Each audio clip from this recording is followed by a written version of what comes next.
everybody, what's up? It's Vtuber Nivni Adair, and Michi. It's a pleasure to all of you.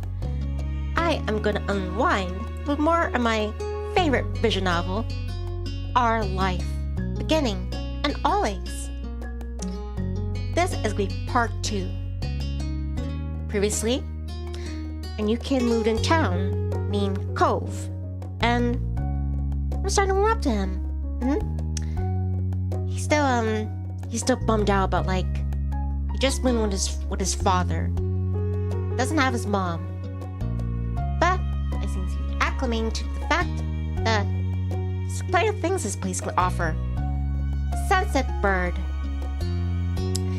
Anyway, without further ado, let's begin, shall we? And I'm hoping everyone's having a beautiful and lovely day. Next up is Sandcastle. Hear this? Did you, girl? Would you excuse me?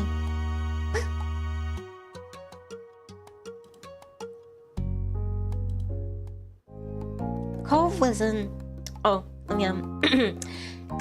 able to do many things that summer. When him and Sheila sat on the shoreline one bright morning, I could tell he wanted to be in the water. But there was no way he'd be swimming anytime soon. Not with his cast. The waves washed a single shell to shore, glittering and blue. Another reminder of the places he couldn't go. From what I've heard about Cove's own life so far, in tiny pieces and fragments, I can tell that he'd do anything to be able to get the cast off. Like, make a pact with a witch or something, just to get it off his arm. I thought about this about his summer last year.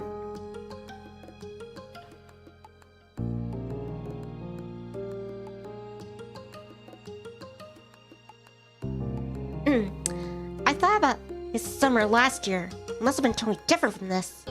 His old home, and his mom, and his dad.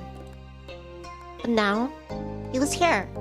With me, and Sheila, and Lizzie, and everyone else. And you can even go in the sea. This town wasn't bad. It had all my favorite things in it. But sitting right there on the same beach I grew up on, I can understand not everyone else felt the same way about Sunset Bird as I did.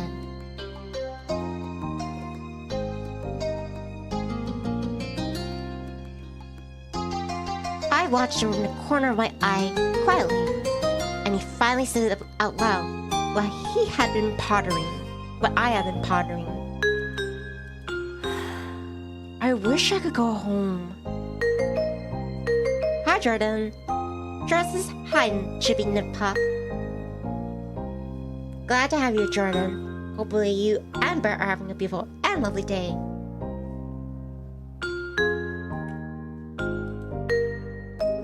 The water? Yeah. Oh, I'm sorry. You'll be able to do it soon. Cove only sighed in response. Apparently, soon wasn't soon enough. It's so pretty in the ocean. And huge. There could be anything out there. Like mermaids. Yeah.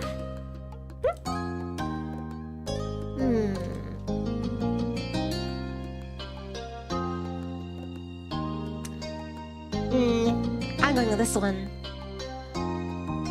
And actually, I wish you didn't have a cast. Me too. Hi, Avery. Obviously, not interested in hearing much more of my input on the situation, Cole turned back to the water. Hey, are you building a sandcastle? Sort of. I was only playing around while you were talking. I'm listening. Maybe I could too. I've only made big piles before.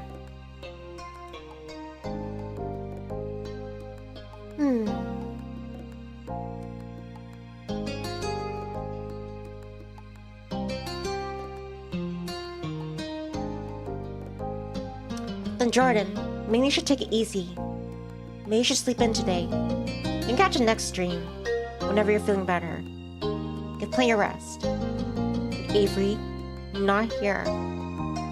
If you want to stay here and enjoy the stream, don't make it about you. It's really nothing special. I'm sure you'll be good at it right away. Well, how do you do it then? Shale's cheeks lit up. I could tell he was a little bit uncomfortable to have Cole's expectant stare on him. I'll play too. I love making sand stuff. Thanks, Avery. Okay.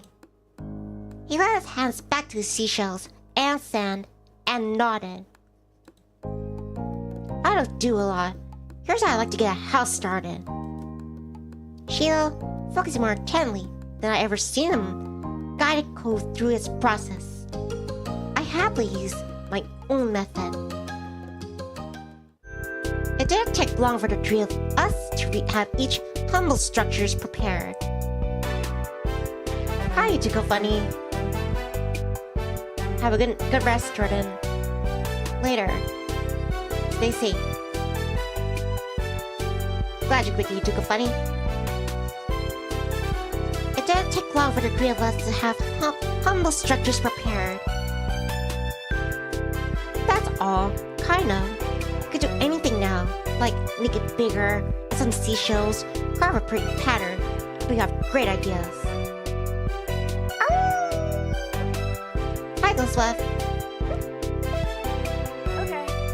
I'm gonna make it bigger. Mine's gonna be a real castle. Cool. This is gonna be a house. Look at the base of my sandcastle. So I decided to make a house, a castle, a mansion, a house. Look at the base of my sandcastle. So I decided to make it a normal house. The better part of the next hour was spent focusing on my own work. The plays were the same. Even Shield didn't sneak as many peeks at everyone else as he usually did. I finished shaping before either of them did, glassing up from what I built. It seems like done so fast because they already searched for extra decorations. She had grabbed most of the really interesting stuff, and Cole had a lot of the shells, but there were still options. Jordan, Gosa says, hey, you didn't get mad about being called short. Well, because in this instance, yeah, I guess I'm a baby chick. The first thing I reached for was red ballcot, blue seashell, green piece of sea glass. A red bottle cap was the best fit for my house, I decided. And it seemed like the lid from the smart string that Lizzie was trying to convince my moms to let her try. So I put it in a funny place where I take a second look to see it. Pleased with my result, I finally took a proper look around and wasn't focused on the sand itself. Both Cove and Shiloh seemed super immersed still. I knew I could probably sneak a peek at either one's work.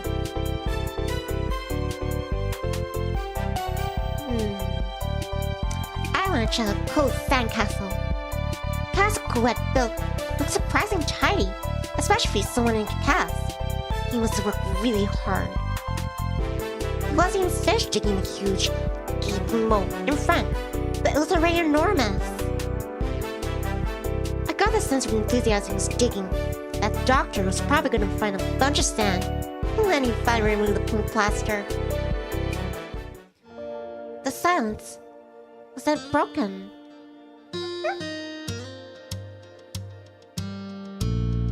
What's on the top of yours, Shiloh? I peek closer and discover something shiny sticking out Shiloh's sand chimney. Oh, it's just a gun wrapper. It looks like smoke. Neat. It's good. That's smart.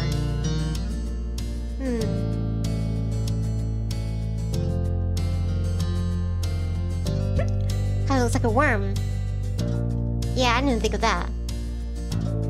Yeah, I didn't think of that. I really know a lot about this. I mean, you really know about a lot about this. Sheila smiled without a word. And that was that for the current topic. Nivni, can I see what you did? Sure. I scooted just a bit nearer and began surveying. Oh, he just scooted closer, a bit nearer, and began surveying my work. Feast your eyes on my little humble abode. I built a comfortable little house with a tree in the front yard. The tree having hard to keep standing by itself, but it turned out pretty well. Vtuber Funny says, your mom matches the visual novel. Thanks, Vtuber Funny.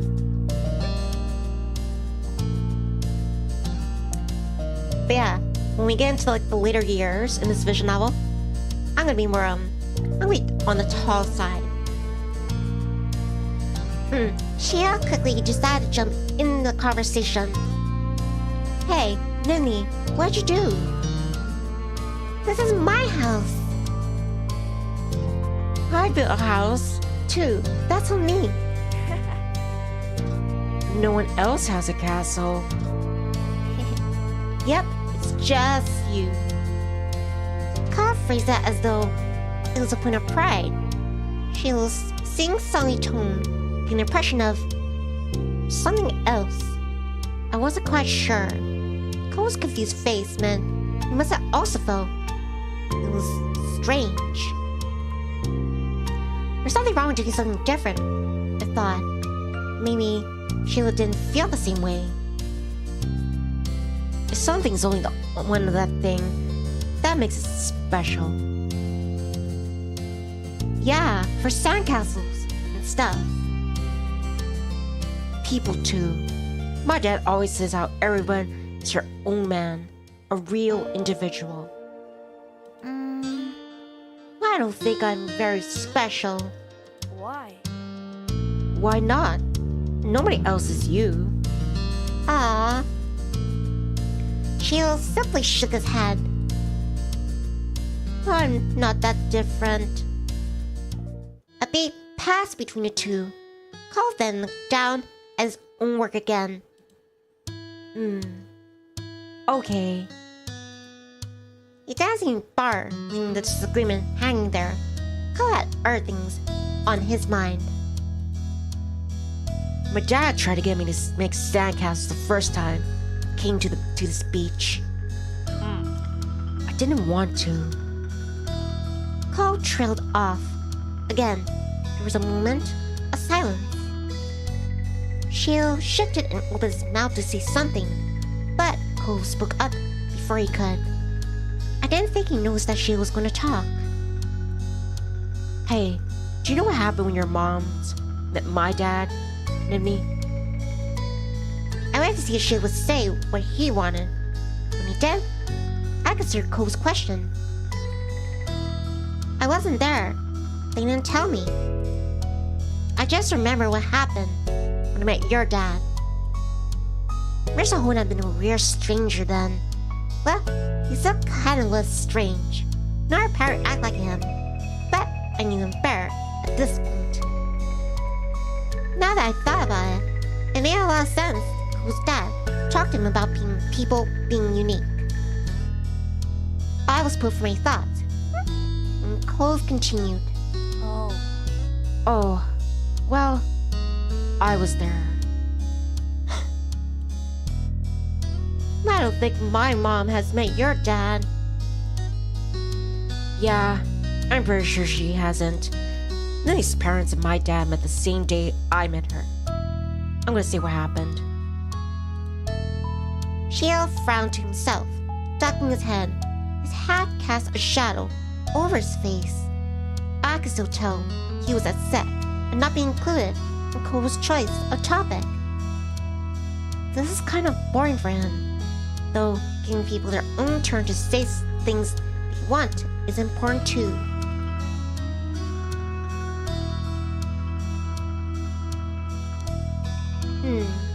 Wanna stay silent and Cove finished his story. Shiel could talk about stuff after Cove had a chance to share what he planned. It's only fair. When he moved here, we didn't bring a lot of things with us. Only some stuff that would fit in Dad's car. We didn't even get a moving truck. I sat in there while Dad brought it all inside. I didn't want to get out because I knew Dad would make me look around the new house. I really didn't want to do that. His lips twisted into a frown as he recalled that. Then I saw your moms. They were in a car too and stopped at my house. I guess they were coming back from somewhere or something. My dad noticed.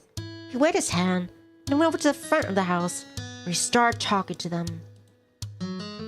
I don't know what they said. I couldn't hear it. But he couldn't see me anymore since he was looking the other way. So I opened the car door and left. I wanted to get away and went behind the houses. I found these hills there, the ones where we meet for the first time. Where we met for the first time. Cove nodded, then stared at me. I stared back. He didn't want to say anything more. Aren't you gonna finish your story? Cove's brow wrinkled, like he didn't understand, while I was surprised. Huh? That's all that happened.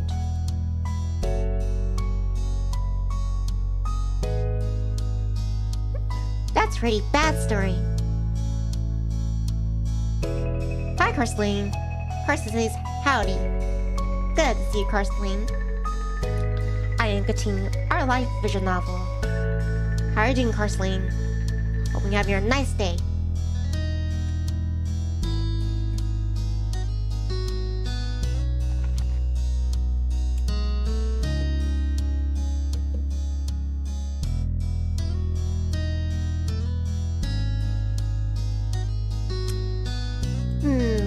Okay. What is it? What? You said that in a weird way. I don't think I did. Cove narrowed his eyes at me, suspicious. Shield's mouth twisted into a scowl of disbelief, but he said nothing.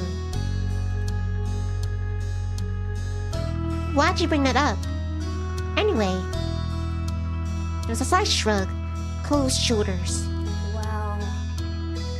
Well, I was thinking about because of the sandcastle. It made me remember when I moved here. Dad showed me the beach first, before he went back to the car to unpack it. He was really excited about it for some reason. Cove's brows furrowed a little more as he quietly raked his hands through the sand. I get it. I thought maybe Mr. Holden wasn't that excited about the beach, instead hoping Cove might be. But the line of conversation come to its end. Even Cove was done with some other topic. Hat popped into my head. Shield fidgeting uncomfortably in the sand had me Cove aware of his presence again. They looked at each other, and I could only wonder what this might be about. Hey, Shield. Yeah? Why are you always turning so red, even when nothing is happening? Clearly startled, he jerked back. Neither me or Sheila had expected that. To be how he got included in the conversation again. Well, I don't know. I guess. Okay, it's kind of weird. Sheila's eyes were wide with embarrassment, and his lips twitched, and he was blushing even harder than before. Maybe it was only this. Perhaps it was simply the last straw. But it was a big deal to Sheila. A huge deal. He didn't just look sad. He seemed almost panicked. I wasn't sure if he was about to cry, or run away, or what, but I soon got an answer. Why do you always wear glasses? Most kids don't wear glasses, and nobody's named Cove. Who asked you to come? Huh? Why is he so upset? Who asked you to come? It was probably just your dad bugging Nivni's family some more because you don't have anyone else who ever played with you. Cove blinked. The tension on the beach was suddenly uncomfortable in a way I didn't know how to laugh off. It didn't seem like the kind of thing I get upset about, though I hadn't known what kind of thing would, bar Sheila. I'm sorry. Me too. I was just wondering.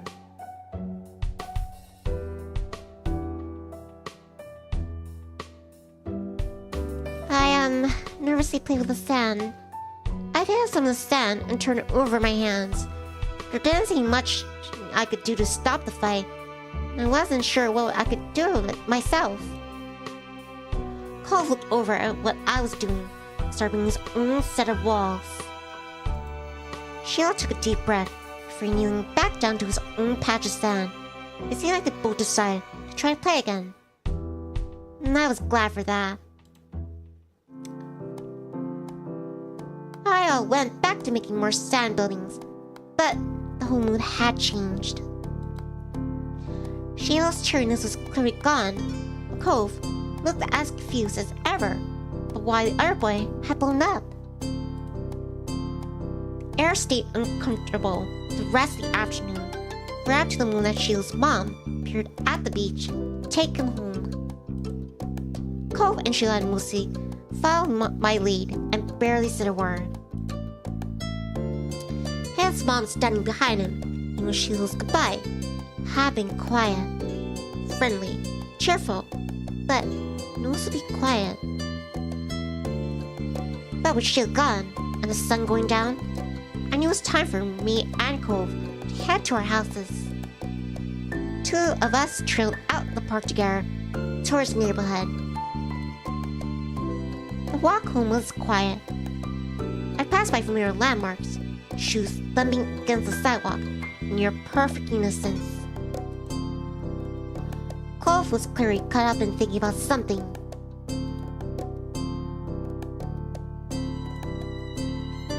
I'm gonna ask you, Cove. Something was definitely up, so I chose to reach out and ask him. Hey, Cove, is everything okay? You're making a funny face. Oh, I was just wondering. Cole fell silent again for a few seconds, then sighed. Why does she act like that? When I said he was all red, a lot.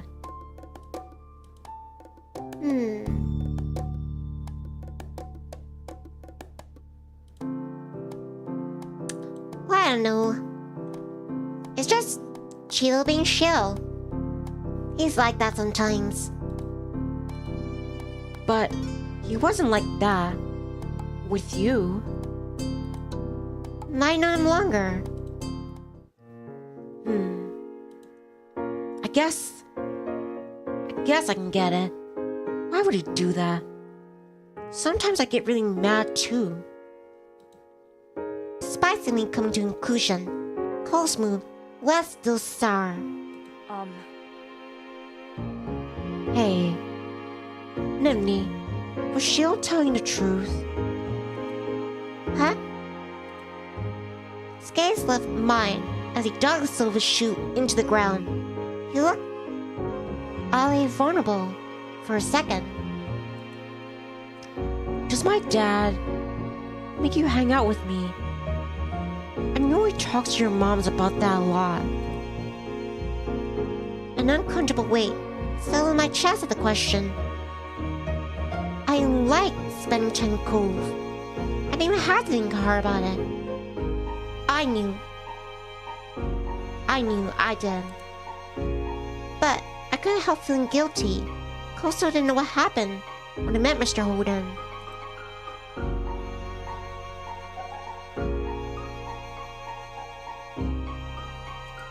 Hey, Cove, nobody's making me spend time with you. I want to. I like spending time with you. Cove's shoulders relaxed. Henry knows that he tensed up. Yeah, that's what I thought too. Anyway, I didn't think you were just pretending. I just want to make sure it was okay. That's all. Thanks. Thanks for telling me. My throat tightened. It was hard to meet Cole's earnest gaze again.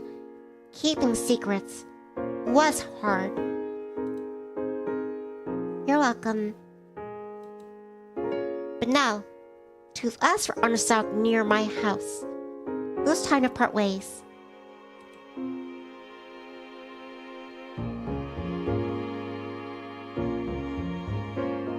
I was looking for hugs. I stepped forward and wrapped my arms around him tightly. I turned my head, resting my cheek on his shoulder. Cole stood there awkwardly with his hand at his sides. He wasn't able to return the hug, but I didn't get the impression he was unhappy about it. I was pretty sure it was the opposite. Bye, Cove. See you tomorrow. Yeah. Bye, Nivni. I pulled away and jogged towards my house. When I looked back, I saw Cole make his way home too. As if he felt my eyes on him, he turned around. I waved. He waved, and then I waved. I still felt a little unsure about what I was supposed to have done to deal with Cole's dad had offered. I didn't want to see something bad, or something I shouldn't. I had no idea how Cole would take it either. If we traveled and made me feel bad, what if he didn't want to play with me anymore? I might change my mind sometime. There's always tomorrow after all. For now, it's something that I need to keep to myself.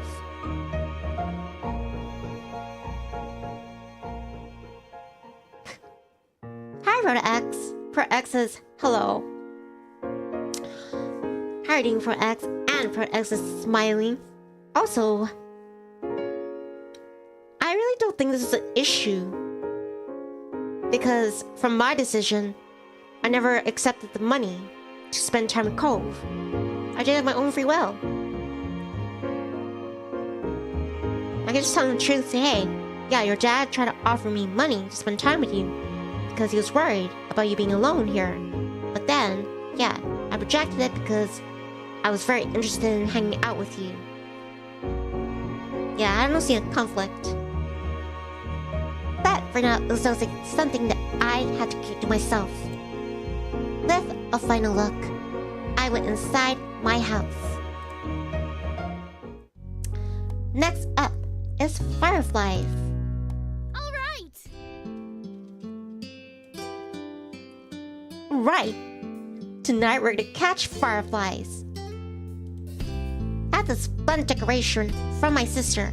I asked for my macaroni and cheese dinner. Fireflies are a familiar sight over summer, and on warm nights can dance through the sky. Tonight was particularly balmy. I knew there were bound to be a ton of them around. Oh, you. Oh, you are? Are you? Start eating faster. Or my mom's. I push my food around my plate.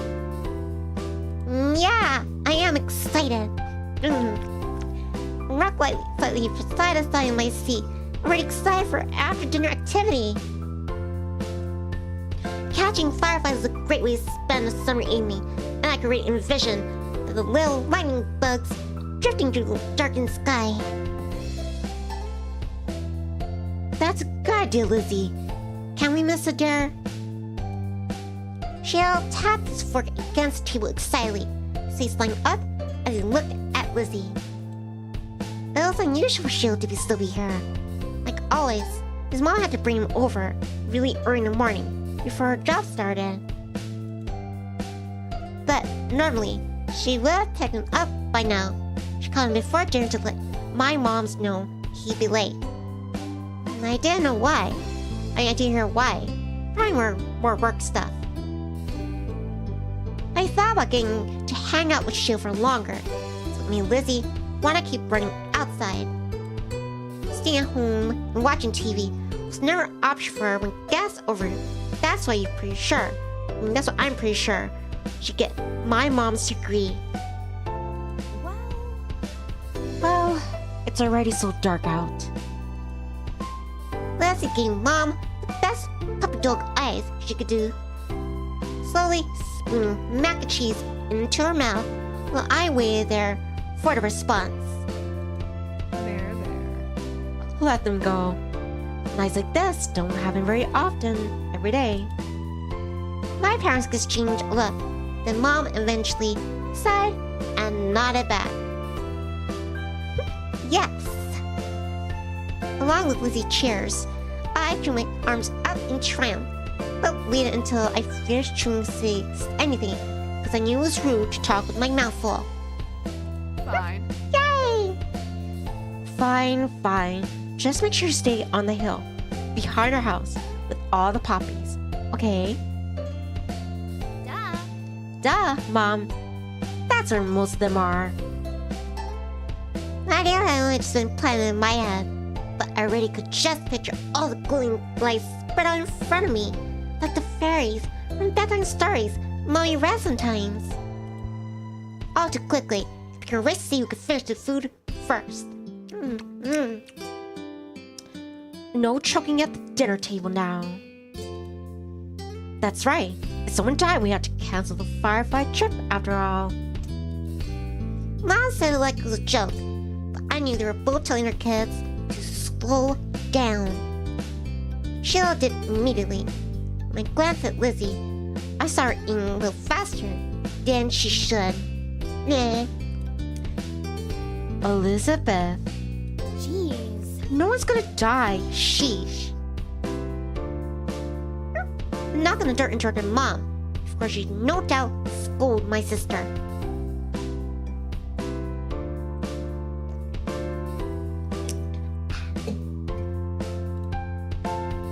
I'll get it.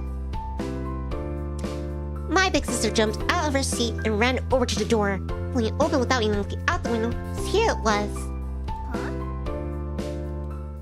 I shifted my seat to try to get a glimpse of the unexpected guest. Hi. Good evening, Cove. My mommy had already walked to the door by the time I managed to see past Sheila's flappy hat. Cove, you're here. Hi. There are a million things I thought that I wanted to tell him about. Lizzie's homer in the baseball game earlier. My first successful cartwheel. But most importantly, I want to ask if he'd come firefly catching with me and all. I saw him direct a smile at me, and I returned it with an eager wave. Then, for a few seconds, Cole said nothing. He only stood there, looked up at my mommy with a face almost like he was considering turning around and leaving. My dad told me to drop this off, because I guess he borrowed it from you. Cole took a familiar screwdriver from out of his large side pocket. Eyes now dropped to the floor. Oh, that's why he's here. We left ours back home when we moved. Great, thanks. Bye. Thank you. Thank you. Here, why don't you come inside for a bit? Leslie crossed her arms and lifted her chin. Cole shrugged, and Mom stood from the table too. I'll give your mom a call to let him know. I'll give your dad a call to let him know that you got here all right. Cole shuffled fully inside, eyes remaining on the ground. Mommy closed the door behind him. Bye. Hi, Cove.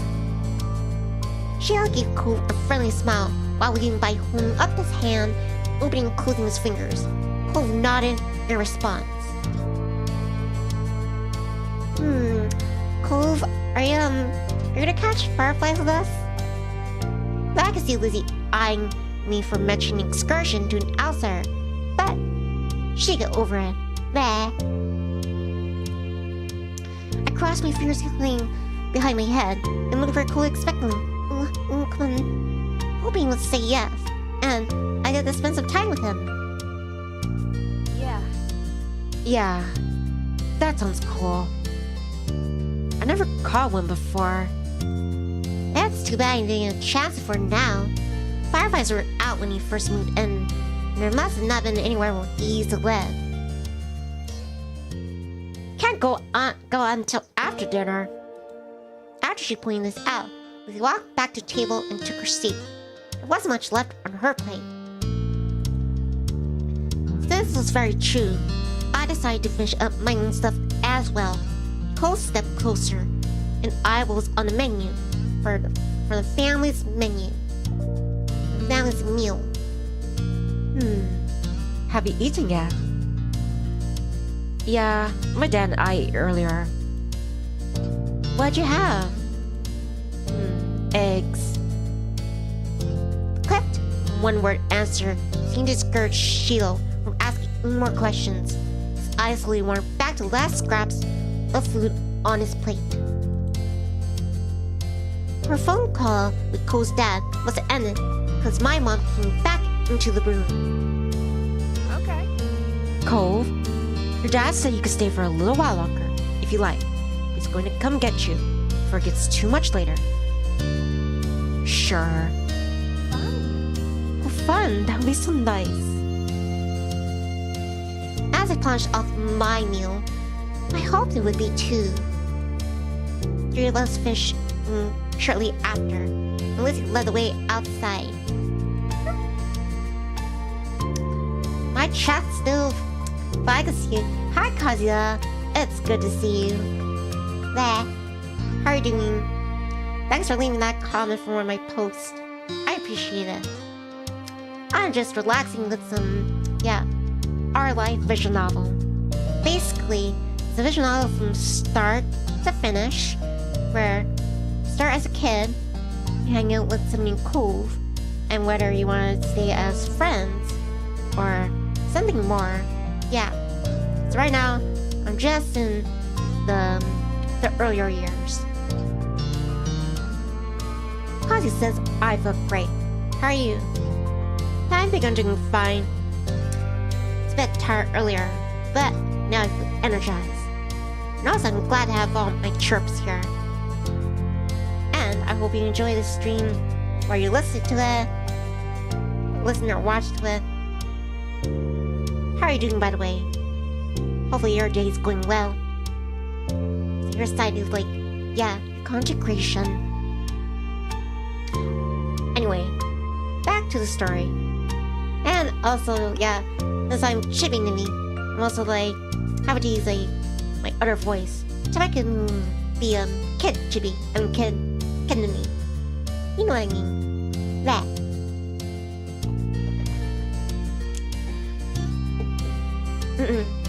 The three of us all finished in shortly after, and Lizzie led the way outside.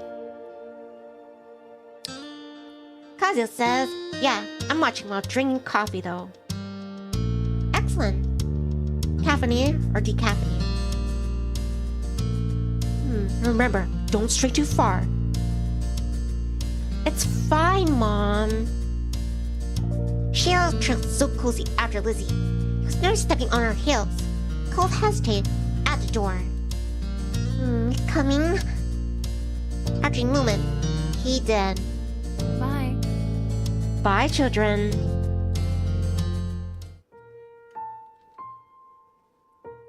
Two of us are good 10 or 15 feet behind Lizzie and Sheila. By the time I walked outside, I pushed the door shut behind me, watching the figures get farther and farther away. Hurry up! You're so slow, Nini. We don't have all night. I started running when I heard Lizzie's voice calling me. But I paused when I saw Cove still walking at a relaxed pace.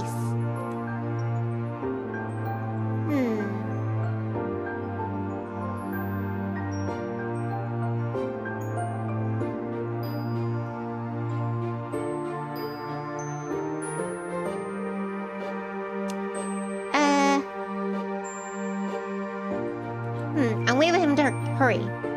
Cove, come on.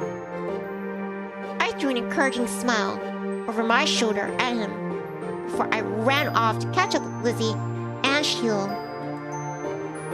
After a moment, I heard a slapping cool sound against the pavement as he chased after me.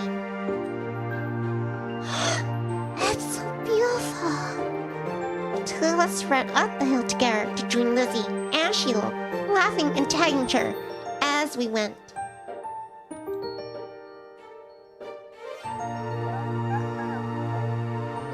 And as I climbed the hill with Cove beside me, I held out my fingers towards the fireflies, gently bobbling all around, illuminating the grass and poppies covering the hills.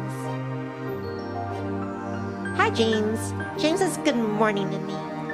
It's good to see you, James. How are you doing? How are things? How's your morning going? For me, it's afternoon here, but good morning to you. Right now, yeah, we're still experiencing more innocent times. James says, I'm doing fine. Levi, how are you? I'm doing great. Just having fun streaming my chirps. And hopefully you enjoy this one, James. Illuminated grass and the poppies covering the hill. There was barely any wind, which made it perfect for the little lightning bugs to be exploring the big, wide world. Thanks, James. A grin nearly broke my face in delay. Wow. Sheila took a moment to come over and welcome the both of us to the hill.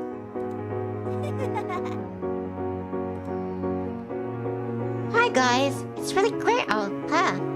See how many there are? Yeah. Firefly danced through the air, landing on Cove's sea green head.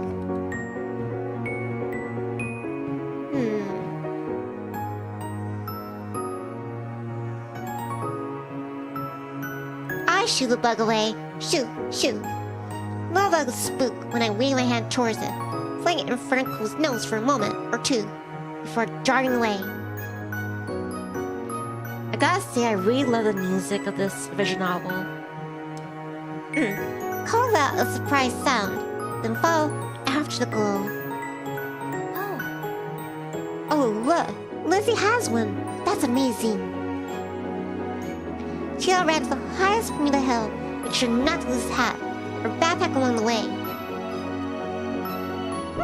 I hummed as the group divided and conquered, shifting my gaze with dozens of other fireflies sailing around. The game was on. I had a bandage on my thumb. Tried to be cautious of that. Bandages. I had a bandage on my thumb. I tried to be cautious of that. Spying Linda close by, I I approached it with assassin-like stealth, crouching down to make myself seem like less of a threat. Slowly dragging one foot in front of the other, I crept up towards it, arms outstretched. I closed my hands around the little glowing orb. Careful not to crush it. The firefly lit on my palm. It was docile, and I stared down at my prize in delight. Its tiny legs tickled my skin, and I knew the sensation. Cove kept up with his own target, but when he tried to grab with a pink cast, he went awkwardly through the air, foiling his efforts to clap his hands around the firefly. Cove watched it vanish into thin air with a sad-like expression on his face.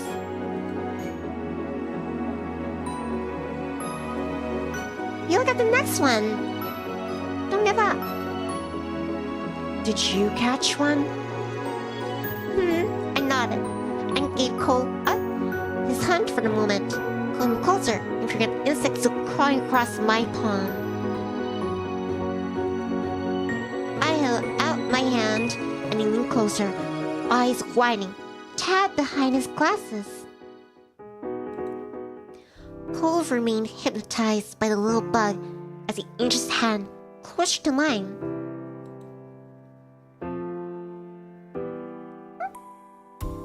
Optimally, he saw his fingers lightly, on the top of the ones that I was holding open. It tingled. I stayed very still. The last thing I wanted to do was actually scare the shiny treasure off. Aww. Firefly, noticing a new connection, grabbed Cole's hand. He quietly grasped it.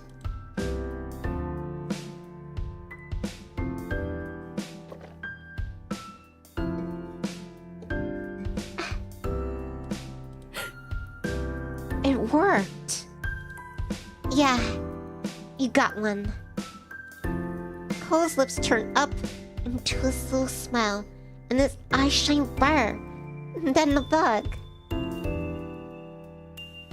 Thanks, Nivni. My eyes and his eyes locked together while still holding hands.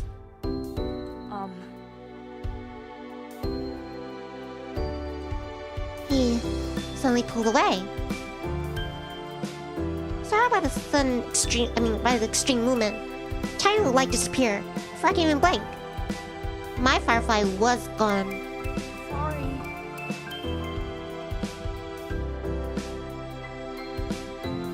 I teared up. I forgave him. Scolded him.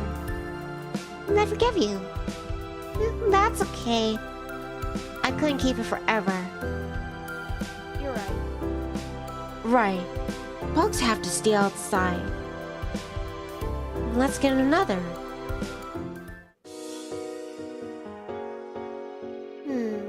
Yeah. I decided to collect more. We can, work together. His face broke out into a wide grin. Go get a bunch. With renewed vigor, I ran out into the hill. Not sure how much time passed while we were in the thick of it. All could see the focus on the adventure at hand. No critter was safe from my grasp. At first, I tried to keep a tally of how many I caught, but once it never grew higher than 10, I had no more fingers left to count with. I was having the time of my life, racing up and down the hill, to crash the ocean, and the sound of everyone's laughter echoing in the background. Nivni, this way. I followed the sound of Cole's voice, top of the hill, watching him stretch his arms in front of him, reaching his fingers only narrowly, missing his target. Cove and I took turns trying to scare fireflies in the direction of the other. I showed him some techniques that I had learned, like how to cup your hands correctly and then listen intently before trying for himself. There were a few times when I almost ran into each other, giggling as I drove to the side at the last moment. Luckily, disaster was avoided each time. It was overall a huge success, the both of us catching multiple fireflies each. Eventually, fireflies began to thin out, and my energy started to last. I decided it was time to call the hunt. Cove didn't explain. He breathed in heavily. He didn't complain. He breathed in heavily, and his face seemed really flushed. That was fun. A lot of fun. He smiled at him broadly, happy that he enjoyed the activity. Yeah, it was. Come on! Nivni, Cove, get up here. We're gonna have a race. The shout caught me off guard. It had been quite a while since I heard from Lizzie or Sheila. I glanced over to see them both standing on top of the hill again, Lizzie beckoning to me with quick hand gestures. And she was like that. I knew there wasn't much room for disagreement. Up the incline I went. From the corner of my eyes, I saw Cove was coming as well. He didn't care for Lizzie a lot, so I thought he might be intrigued just by the idea of a race. Hi. Cove. Hi, Cove. You can't really roll down the hill. Go and hurt your arm again. You'll be the referee for the rest of us. As Lizzie pointed this out, Cove froze in place. Oh, it was that kind of race. He frowned down at his cast. That was the second time it got in the way tonight.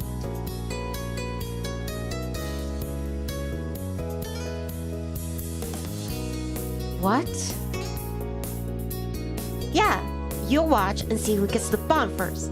That's important. Got it? I guess. Cass was sturdy. If he was careful, he could have done it. Lizzie might have just been looking for a reason to make someone else referee. But that was already decided.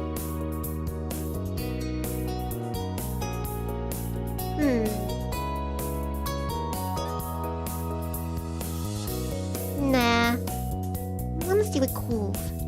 Really? Really? Why? You don't have to. Hey, it's okay. I want to watch. I moved beside him on top of the hill, and Lizzie eyed and made a face. That's not how races work. We only need one referee. Shrugging my shoulders, I refused to budge.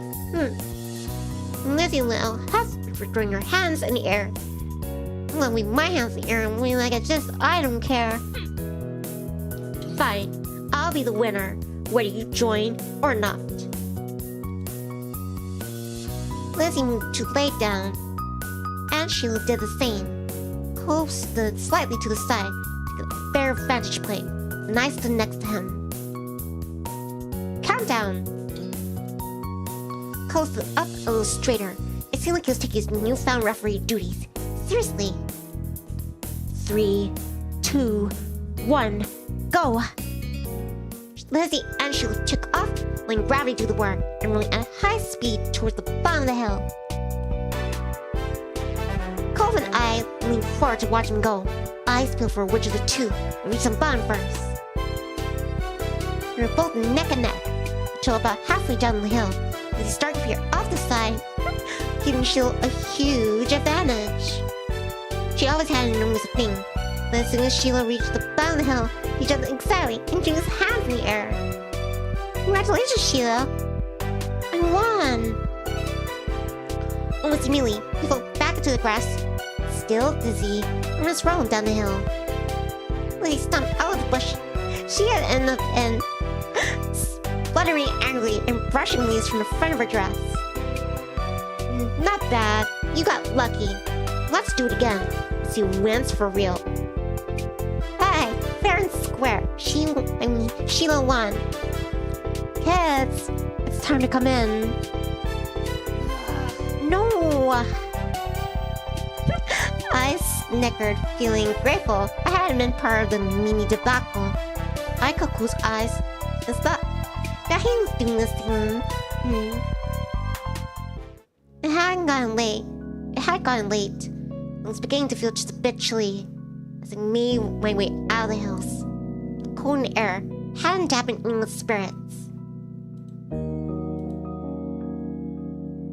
The four of us walked back home together, side by side, down the neighborhood street, discussing the evening, each person trying to prove they were the one who caught the most fireflies. I knew that whoever did really catch the most didn't matter much anyway. All that mattered was that we had a good time, but judging by the smiles on everyone's faces, I did. Next one. Library. Also, let me save here just in case anything happens. The stream, crashes or something.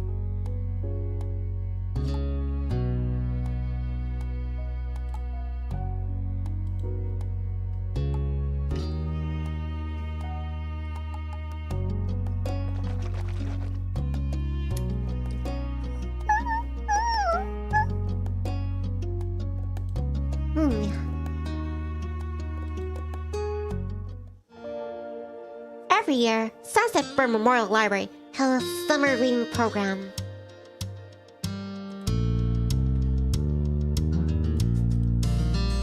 My mom and Lizzie were big fans of it. Mom and Mommy, because they encouraged reading, and Lizzie, glad she won prizes. When it came to it, I thought of having to read a bunch of books, going to the library with uncompetitive Lizzie.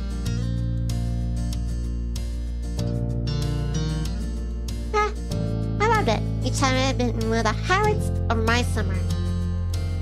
Getting to hang out with Lizzie and Sheila and learn new stuff was a lot of fun, even if Lizzie was super intense about it. Lizzie and I went with Sheila before. This year, I brought Cove too. His dad had been so over the moon for Cove being included that he driven all four of us. I'd never been in Cove's dad's car before. It seemed like a lot shinier than my mom's. After hurrying the group inside, Mr. Hoon gave us all a wide wave with the arm that has a stingray on it. Have fun, kids. Stay inside the library and see here. Wish I could watch you in action. Your poor dad has to finish up some work. I got it. Though, I'm sure that won't get in the way. Heck, I'll probably hold you kids back. There's plenty no reply from his son over what was likely meant as only a joke. Cove's dad seemed to deflate of it. I'll swing around again when the shaving's done. Yeah, you can go home now. Aw, you don't have to throw me out the door. My sister, already in full competition mode, came off for once. Cove looked grateful that she was there. Come on! We have to go find a table, Mr. Holden. You can go talk to Cove after, when we win. Okay. See you in about an hour. Have fun. They said already. My advanced ages really catch up to me now. Bye. Bye, Dad. Bye, son. The four of us watched me shuffle out of the library, glancing over his shoulder at Cove more than once. Bye! Bye, Mr. Holden. Thank you for bringing us. Thanks, Lizzie. I don't know what you're thanking me for. Are you copying Sheila? Distracted, Cove was already glancing around the gigantic library. I want to go and explore. What? I said, I want to go look around and see what's in here. But the quiz starts soon. That's why he came. Right at the first signs of conflict, she was eyes darted between Lizzie and Cove. Then, could do without me, right? Don't need a bunch of people. Didn't your dad say to stay with the librarians? You shouldn't go somewhere by yourself. Cove leveled an unimpressed stare at both of them. Then his eyes met mine. Hey. Why are you looking at her? Nivni's with us. Nivni, do you want to come with me?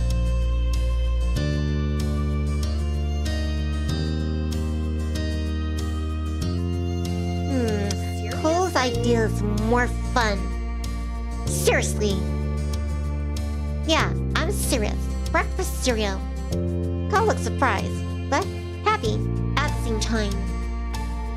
He knew this was one of the things I like doing with my family, but I chose time with him anyway. Fine, let's go, Shiloh. Okay. Her arms folded. My sister stormed off. Sheila had to race to keep up with her. She cares a lot about that. That's just how Lizzie is. I don't like it. Since you've been here a lot before, you could play hide and seek.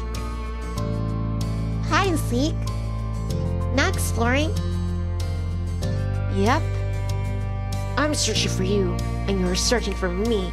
I really have to look at everything. I wasn't entirely sure how effective that would be, but I couldn't say he was totally wrong.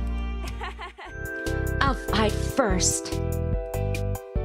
Decision made, Cove took off toward the back of the library. I ready agreed to play with him instead, so I covered my face, waiting for 10 seconds. 1, 2, 3, 4, 5, 6, 7, 8, 9, 10. When I looked up again, he was nowhere to be seen. The game is on. Glanced over to the way he went. Cove hadn't much time to hide, but he was already invisible. Place I decided to check was next to a Pure Pan poster, beside a fairy tale display, behind the solar system model. Next to a Pure Pan poster, I read lots of little hidey holes all over the place along the walls. My mom's called it alcoves. Every single one of it is cool, shiny book poster next to it. This one had Pure Pan and a young girl flying through the sky, 2 young kids trailing behind them. It was captioned, "Wendy's darling first flight," in big, bold letters. Huh. That must be Wendy. But there wasn't. This wasn't where Cove was. At least, not originally. Cove poked his head out of a tiny little sitting area. Yeah, with the brothers, Michael and John. He never seen that he was there. I so jumped up though that which made Cove grin. I came out, but I guess it's still over. Okay. Your turn now. I'm gonna cover my eyes And count to 10. I won't promise I won't peek. While Cove had his eyes obscurely behind the palms of his hands, mine went to go hide. Radio station, your stuffed animals, outlaw poster, giant piece of fruit. In the fantasy section, I decided from Cove in the fantasy section. I never even mentioned being interested in fantasy, but I had pretty good odds of hiding for a while over there. If you didn't pay attention, or read it much, you might just glance over it. And I was right. Sort of. He left me waiting for a while, long enough to know that eventually pushed myself to my feet to stretch my legs. Stretch. I'm stretching. I wandered around. Cove wasn't even trying. At the edge of a shelf, I saw him standing and staring at a bunch of books. wanna play? Stop playing or something? Cove frozen, please. Sorry. Sorry. I was gonna come find you soon. It's alright. Let's, A gesture at the shelf full of books, and one in his hand that clearly been taking up all his attention. They're the Narnia series. They have talking animals in a magic land and intense fights. My mom used to read them with me. Ooh, Her favorite one was Susan. I wasn't sure what to do. I weren't sure that what he would do. His mom always was a sensitive topic. But he took the book back on the shelf, and that was all. Those nice memories made him happy. Instead of sad this time. Alright. It's my turn again. Start counting so I can go pick a spot. Okay. Cove dart off before I even had a chance to fully close my eyes. 1 Mississippi, 2 Mississippi. When the time was up, he was gone again. There's still a lot of good places to hide. So I figured he was... Christmas stuff. Behind the Willy Wonka statues. And all the old Christmas stuff. The library had left all the Christmas things out, tucked away in a corner, for months. It was the perfect place to hide. And sure enough, as soon as I crouched down and peered behind the fussy green man with the word Grinch above his head, there was Cove. That was so fast. Me and Mr. Grinch were just getting settled. And I looked at the gigantic frowning doll. And it seemed me scowling at him. Me and me. The way I did at everybody. All the time. Oh, little kids are scared of him. So Sheila. I'm not surprised. I don't think. He's just a little funny looking. Let's keep playing. I can still win. He got his hands over his eyes. But before I could run off again, Lumber approached the two of us. Kids, I've been looking for you. Cove peeked between his fingers at the stranger. Us? You must be Cove. Your dad told me he was waiting by the entrance. Cove blinked, not opening like he was going to say something. Glanced down at his pink cast. It was a pretty clear giveaway. Sure. And it's my sister Lizzie with him. She's taller than us and has orange hair. You're Nivni, right? I nodded. I found both of you at once. That's right, she's with him. And the little guy with freckles. Come on, let's go for night so we can close up for night. Ready to go home. Cove and I followed up front, where the ragtag group of family members and Sheila were all waiting. Hey! There you are! She was pouting. I could tell from all the way across the room. It was only that much obvious as it got closer. Did you win? We came in second. Hey, gang. I thought you had been here the whole time. Cove. I'm glad you just go off by yourself, at least. Cove glanced over at me, then back up at his dad. Yeah. Me too. Broad smile spread over Mr. Holman's face. That's... Even so. Thanks whoever set the heart. I appreciate it. Nah.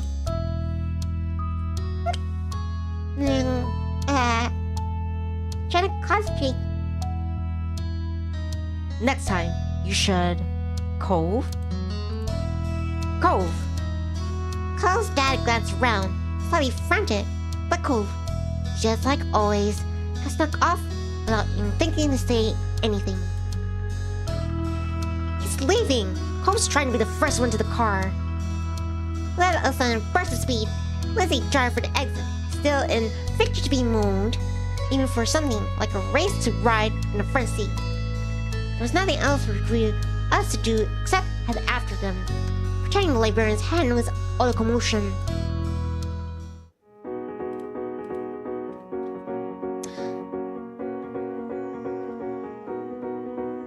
Lizzie had been victorious in cleaning a window seat in the car, acted by her crossed arms and occasional pout. She still had not forgiven our betrayal. Cole hadn't been pleased about how he had to sit in the middle, but he was being lifted as I sat next to him. Did you say you came in second place? That's some good going. No. No, it's not. She laughed with another glare at me over my shoulder. Meh. Sure. Sure. Striving to improvise is good too. That makes Nivni the winner in your family. That's me. What? What? Nivni kept fighting me in our game. I lost. We need a rematch. Hard to see with just the two of you? That doesn't count as winning. Why? Why not? It's not special. There's no judges or prizes. I had to see that she fought so hard to win. That wasn't much of a prize either. Dad. Yes? I could see Cove's dad's eyes in the rearview mirror, slowly attentive at his son's call. We need a prize. Oh, as a matter of fact. Mr. Holden focused intently on the road ahead, as though a super reward to please Cove might appear before him. Right, the big thing on the flyer for this was a chance to get a free pizza coupon, wasn't it? How about I call up a takeout place and have pizza at home for dinner? Lizzie huffed, pulling her arms closer to her chest. Is Mom going to let you take pizza from Mr. Holden? We'll see. I'll ask her. I'll talk to all your moms about this. Thanks, Cove's dad. Thank you. Thanks, Mr. Holden. Yeah, thanks, Dad. You're welcome. I do what I can. But really, should have stuck with the group. Quest would have been fun. That was the plan when I dropped you off. We stayed together and didn't leave the library. I'm glad for that. I am. Well, it's not trouble you can get into. You do have a buddy along for the ride. Just be careful next time. I worry about you, and I bet Nivni's parents wouldn't want her to run off unexpectedly either. Okay, son? Okay. That's my boy. Now, enough gruff from your old dad. Let's decide what kind of toppings we're gonna get. Pepperoni. Sounds good. Anything else? And the conversation continued from there, with debates on what was the best cook on a pizza for the rest of the drive. Mr. Holden wanted anchovies, and the other kids, Clark, had to band together to explain how gross they were. The late Cole's dad laughed up in the front seat, made me wonder if he was doing it on purpose. I had a fun day already, closing out with a promise of free pizza. After all, more time to hang out with Cove made it sweeter. You to go funny, sis. You like this emoji? Meh.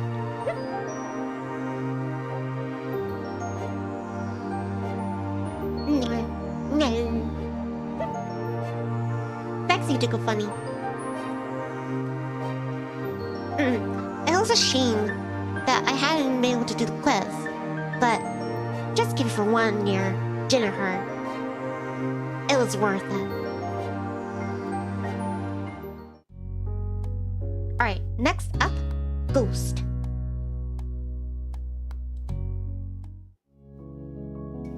ghosts and spooks.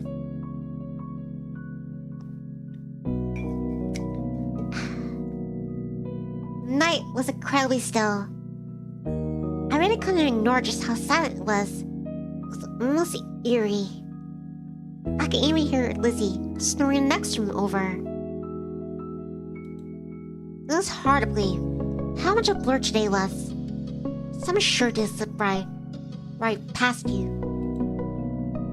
I flicked through the moments like pages in a scrapbook as I laid in bed. The ones that stuck out all seemed to include my new neighbor, Cove. It was funny how he became such a big part of my life in such a short span of time. I thought about a lot what adventures we could have tomorrow, until sleep started to catch up to me. Then I heard something scrape against the window. But the more I tried to ignore it, the louder it seemed like it became. Something like it was trying to get my attention. I lifted my head off the pillow to get a better look. Nothing was there. Nothing I could see, at least.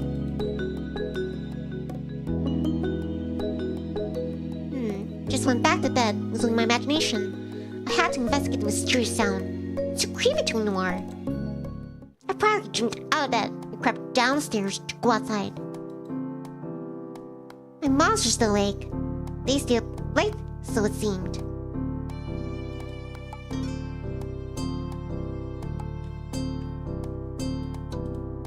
Luckily, they were watching TV, and they heard a soft click of front door opening.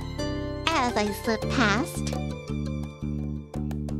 I looked around the neighborhood for a few seconds, checking over each individual house.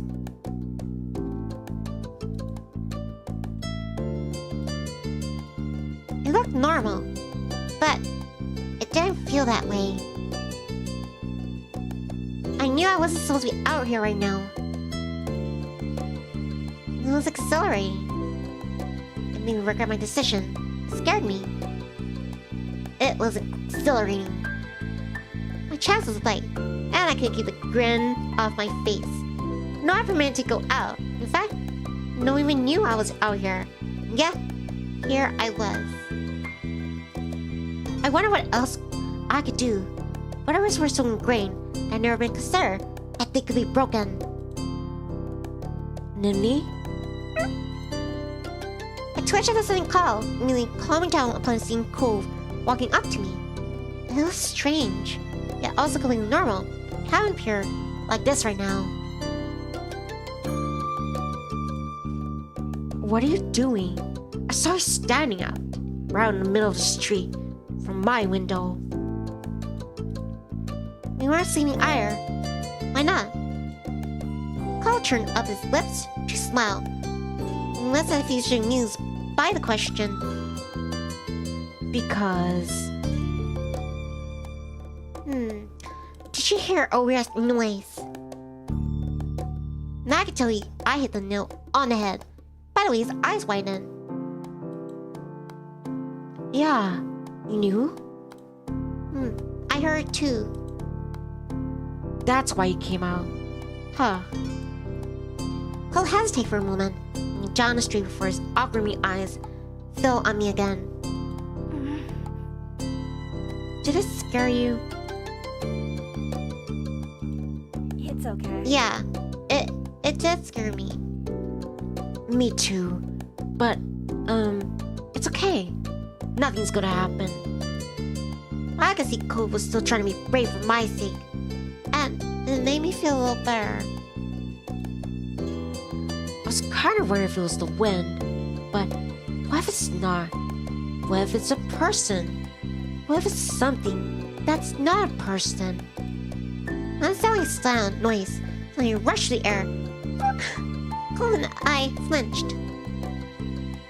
It sounds even worse than before. I was about to agree with him when the noise came out yet again, cheering through the still night. Two of us rapidly look around, trying to find the source. But to no avail. There's no sign of an answer to this puzzle.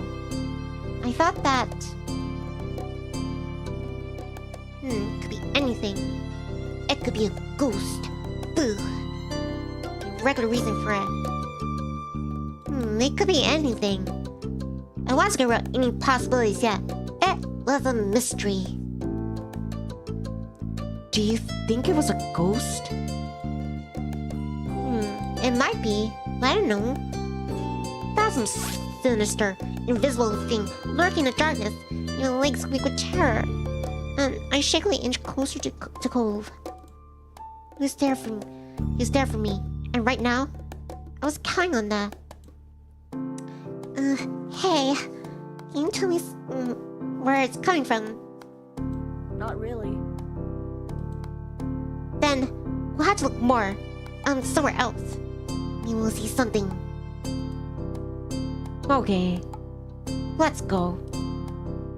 As I walked the familiar streets of my neighborhood, fear coursed through my veins.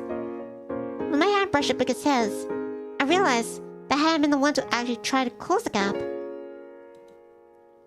Shadows cut corners and angles where I didn't expect them, distorting the features I saw every day.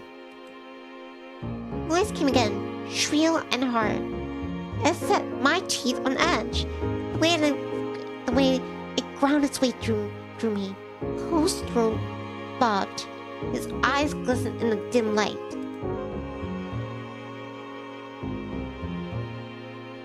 I tried to take a deep breath to calm myself.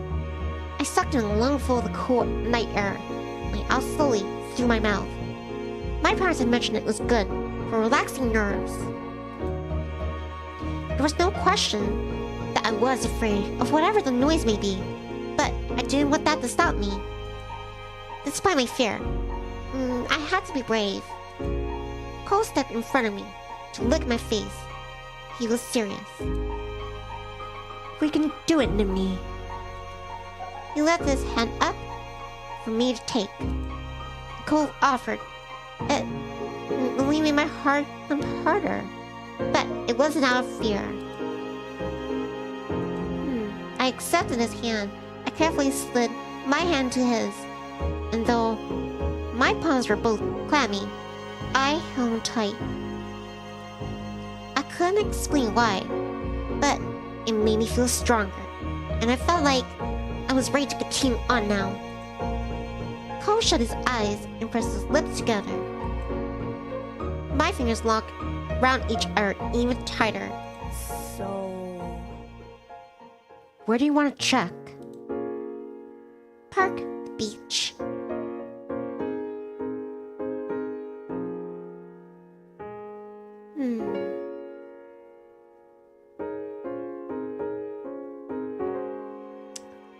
Where could have possibly gone since it seemed airborne?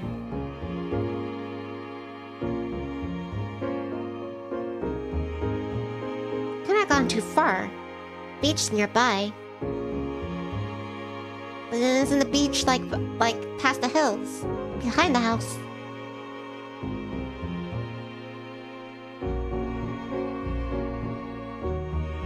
I got to check the beach. The park. Private playground was empty as ever. Yet the mysterious sound could still be heard, hanging heavy and ominous in the air. But I kept going forward. I couldn't stop when I already gone so far. I had to find out what was going on. Cole was practically shaking when he realized it had progressed far enough to reach there. I swallowed hard, but faced with a determined face. My dad says, good detective work starts at home. Watches a lot of crime shows. So maybe it could be good to look closely. Okay. Two of us slipped through every corner of the park. No monkey bar, swing, or tire went unchecked. He was squatting on the ground, squinting at something in his hand. Intrigued, I checked over his shoulder, so I could see too. Cole held it in his open palm. Coincided with its length of sparkly chain, grains of sand embedded in the fine links. Looking up, it became apparent how this had come to be here. I I seen bracelets and necklaces enough to recognize that class together had snapped. It's broken. It's silver. Werewolves hate silver. Other things too, I think. This noise is caused by a monster. We can protect ourselves with it. Yeah. Yeah. You flick the chain as if cracking a tiny whip. I wonder if there's anything else you can get out of here. Cole considered this, frowning. I should have grabbed some garlic before I left. You think there are vampires around here? Gee, I sure hope there are no vampires around here. It's such a shame. His frown evolved into a scowl. It probably wouldn't have worked. That doesn't have real garlic. He gets fake garlic? It's little flakes in a jar, not real balls you have to cut up like Mom uses. Flakes might be easier to use. That kind of tastes good. Nah, you won't need it anyway. It won't be a vampire. They're not this loud. You're right. Even though I was exhausted, all possible search in the park, sounds still rang through the air, mocking me. Should we look somewhere else? We can check the beach too. Beach stretched out in front of me. Nothing in sight along the sands, no matter which way I turned. Part of me had imagined noise as some creature of the deep, washed up on the shore and calling for aid. That theory had to be taken off the list. For now. Still, I spent enough time on the shore to know the real finds often require a sharp eye and careful attention. Sounds no more than a whimper now. Emboldened, I kept my head high and walked along the sand. Let's see if there's anything here. Cole began to comb the beach for clues. I followed suit. Angry wind sent grains of sand rolling across the beach like waves. I steamed clear of the water. It's rough and choppy tonight. I scoured the area for hints as to what might be happening. I saw something glint in the sand, full of promise. But when I easily uncovered it, what I found was just... it was just a flail from a chip packet. I stowed it away, with a sigh. Did you find something? Just trash. Cole shrugged and gave me a sympathetic smile. That's how it goes sometimes. You like hunting for treasures on the beach too, right? Yeah. Have you ever found anything mysterious? Or weird? I was expecting to mull over the question for a bit.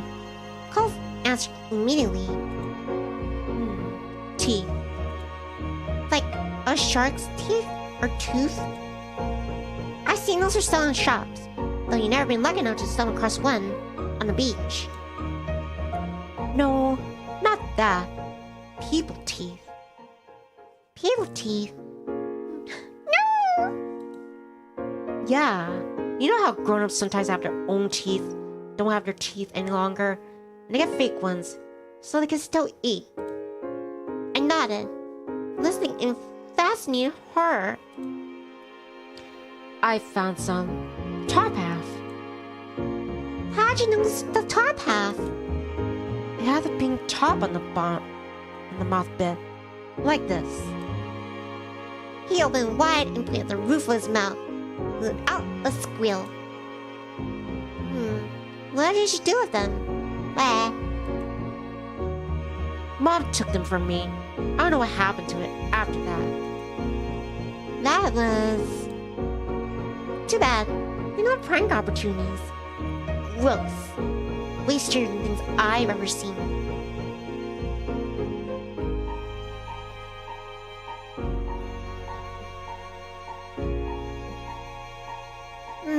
Too bad. Look at the pranking opportunities. I could have been someone's school bag or under someone's pill. Ugh. I hate if someone did that to me.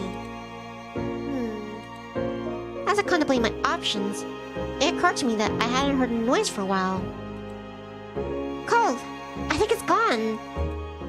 Cove perked up at this. I watched as he listened for the scary sound that come background noise to our adventure. You're right. Night slipped up awkwardly in the now silent night. Without the mystery's call to me, there wasn't a reason to stay out here any longer. Night was still as I walked home. None of the usual background noises you would whistle from before. I could hear every step, and Cove made a cough in the movie theaters.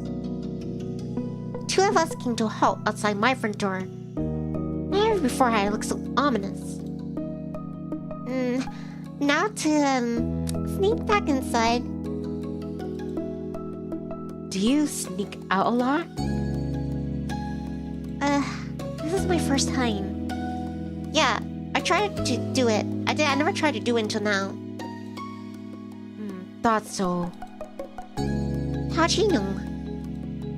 I haven't seen you out my window this late before. That was fair. No, it couldn't possibly be you were just so good at sneaking. It was the first time that he caught me. Are you worried about getting caught? No. It was so for right that I believed him completely. But your dad will get mad or sad if he catches you. Hi, Kenny. Kenny says hello. Kenny says, oh my god, it was an hour. An hour of what? An hour each of man, each of machines. How are you? How are you doing, Kenny? But your dad won't get mad if you get caught. Like, will he get mad or sad if he catches you? Kenny says, of the start of the stream. Yeah, they have that streaming up until, because I think, yeah, there's like a few more chapters and then like it's gonna end the summer. And I'm hoping I can finish on one chapter where like I'm more grown up. I'm not so munchkin anymore. That's good to hear, Kenny. But yeah, I think after just like 3 more chapters and then like end the summer, then hopefully I can end the chapter for yeah, I'm more grown up. But your dad will get mad or sad if he catches you. He's never happy with what I do. Oh.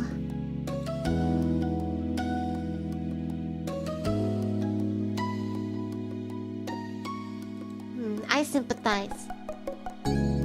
Kenny says I'm watching Full Metal Jacket right now. Sweet. Hopefully you're having snacks with that too. That must be hard. Yeah, he and Mom do what they want. Why shouldn't I?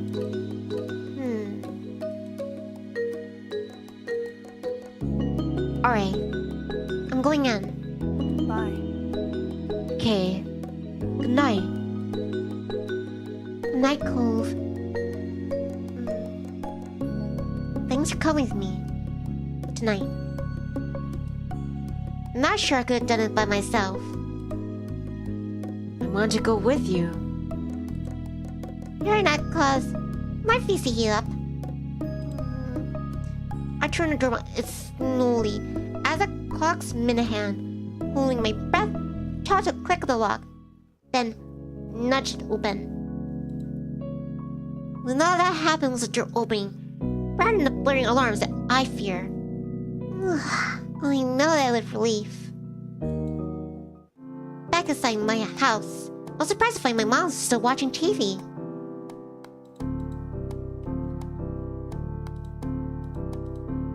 Where still? It looks like they were on the same show as they were watching before I left. Yeah, I was positive I'd been out investigating for hours.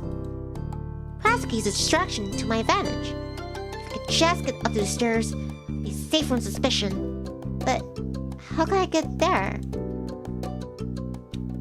Oh no, I'm gonna pass.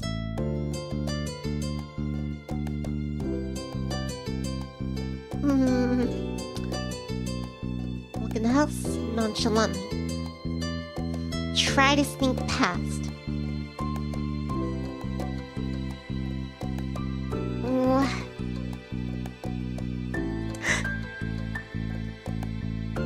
I'm not sure if they're just acting. And they go like, hey! And then I have to pay for the consequences of not coming clean. I'm walking in my house nonchalantly. That's just brazen. Alright, eliminate this option. Try to sneak past. Couldn't. I had to get clean. Live a little dangerously then. Try to sneak past. I hug the wall as I creep delicately around the corner of the room. Steady.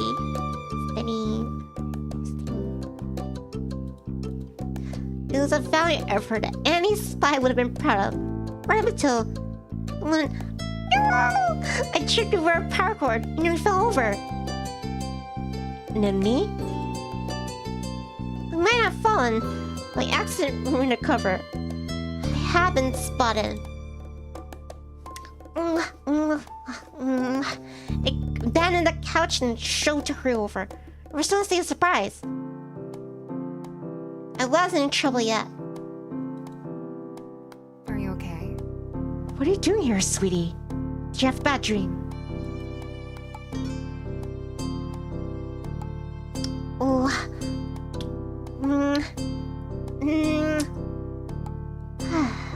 Fine. I went to find out what was causing the noise. Trying to drags occurred dream from my mom's faces. Huh? Out where? Out of your bedroom? That's what you mean, right? I pointed to the front door, confirming the worst fears. Mommy remained frozen in shock, while Mom launched into lecturing mode. Nivni, Adair, it's not safe to be out the time of night by yourself. Something was wrong. You should have come to us. I thought you knew better than that. I trust you know better than that. Anything could happen to you. If you don't know where you are, it's a lot hard to keep you safe. The voice was soft, yet it still cut deep. I pawed the ground with my feet. What I seen made sense. It was scary. I don't like being scared. I just wanted to see what was there. Sweetie. Honey. Molly wrapped her arms around me, gripping the back of my head. I clung to her. You're brave for facing your fears, but you need to be smart too. It was scary just because it might possibly have been something dangerous, right?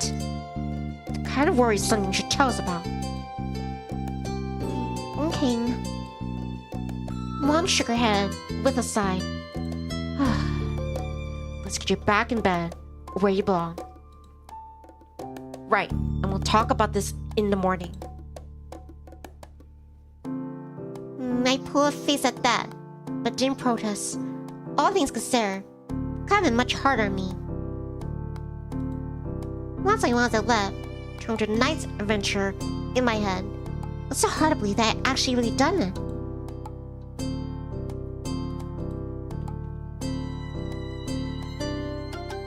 Sure, I was going to get talking tomorrow, but it happened a night that I never forget. For better or worse. I hope that Cove had gotten home okay, but I had been worried. And totally off was never fun.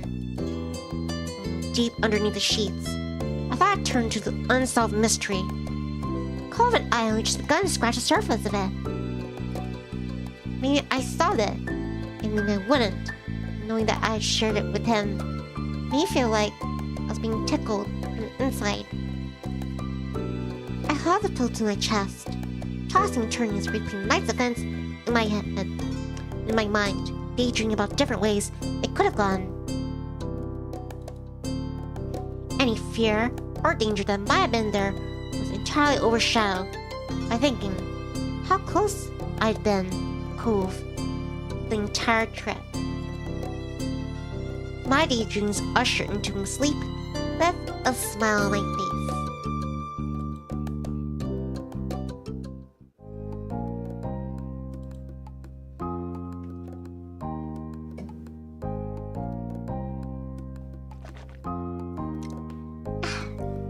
In the morning, the lecture, it continued. But luckily, my mom's let me off with a warning. It had been pretty unusual circumstances, after all. I later learned Cole didn't end up in trouble for the night escapade either. It's unclear whether that was because his dad chose not to punish him, or if Cole got away with it. As for the sound that started this all, the adults around were convinced it was nothing more than the wind. For my imagining mind, that wasn't nearly enough. How could I accept something so simple, so easily? May make more sense when you're grown up too. I'll be right back, Chirps. Please excuse me. Nah. Also, let me save here, just in case.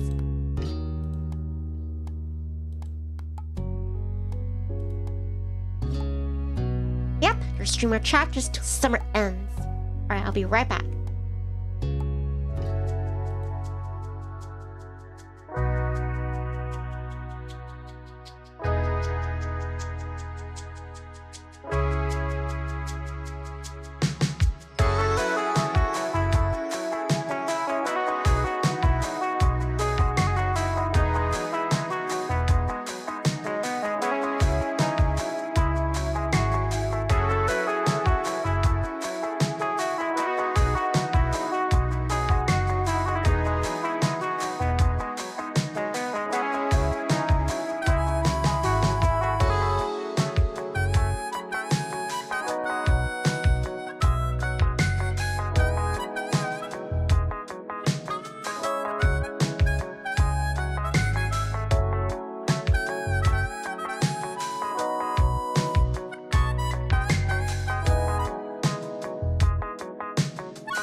Alright, I am back. Thank you for waiting, chirps.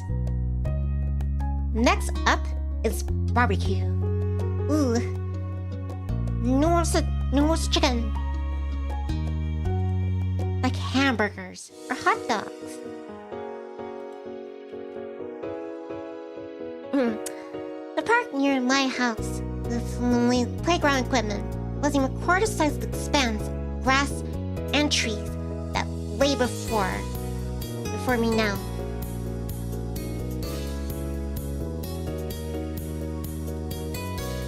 As it was the next town over, not too far for me to walk by myself, I didn't get to visit much, and so I soaked up the environment.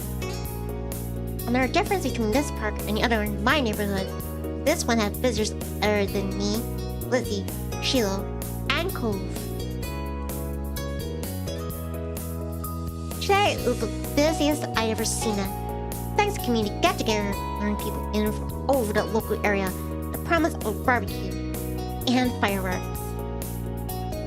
My family and Cove's, just two of many, was about a dozen cars were parked up already when I had arrived. I saw Cove hesitate as he took in the growing gaggle of strangers. Like my mommy, Lizzie bounced on the balls of her feet, ready to contain her excitement.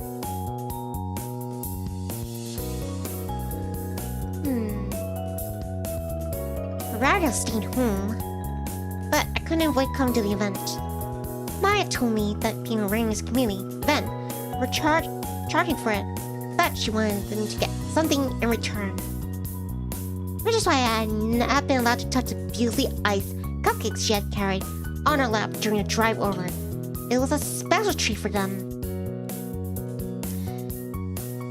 Every time the car made a turn, she clutched the box tight enough her knuckles started to strain, much to everyone's amusement.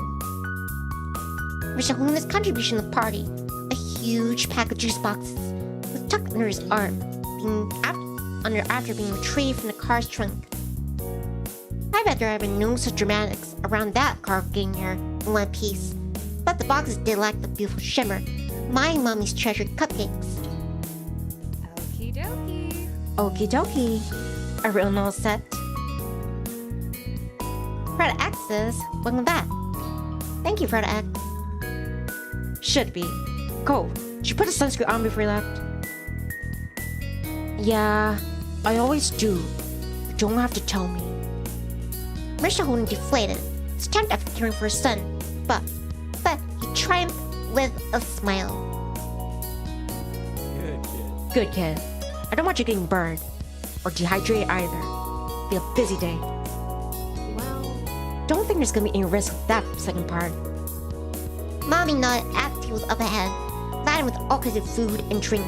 She was right. There was plenty to go around. Parents headed over, with me, Lizzie, and Cove trailing after them. A bunch of grown-ups were clustered around there, chatting, but I was wearing a tree that was on the tables. Something was familiar. Shell meat, sliced vegetables, big bag of chips. There was also a lot that I didn't recognize. My mom had said that I wanted to touch the food until they said it was time to eat.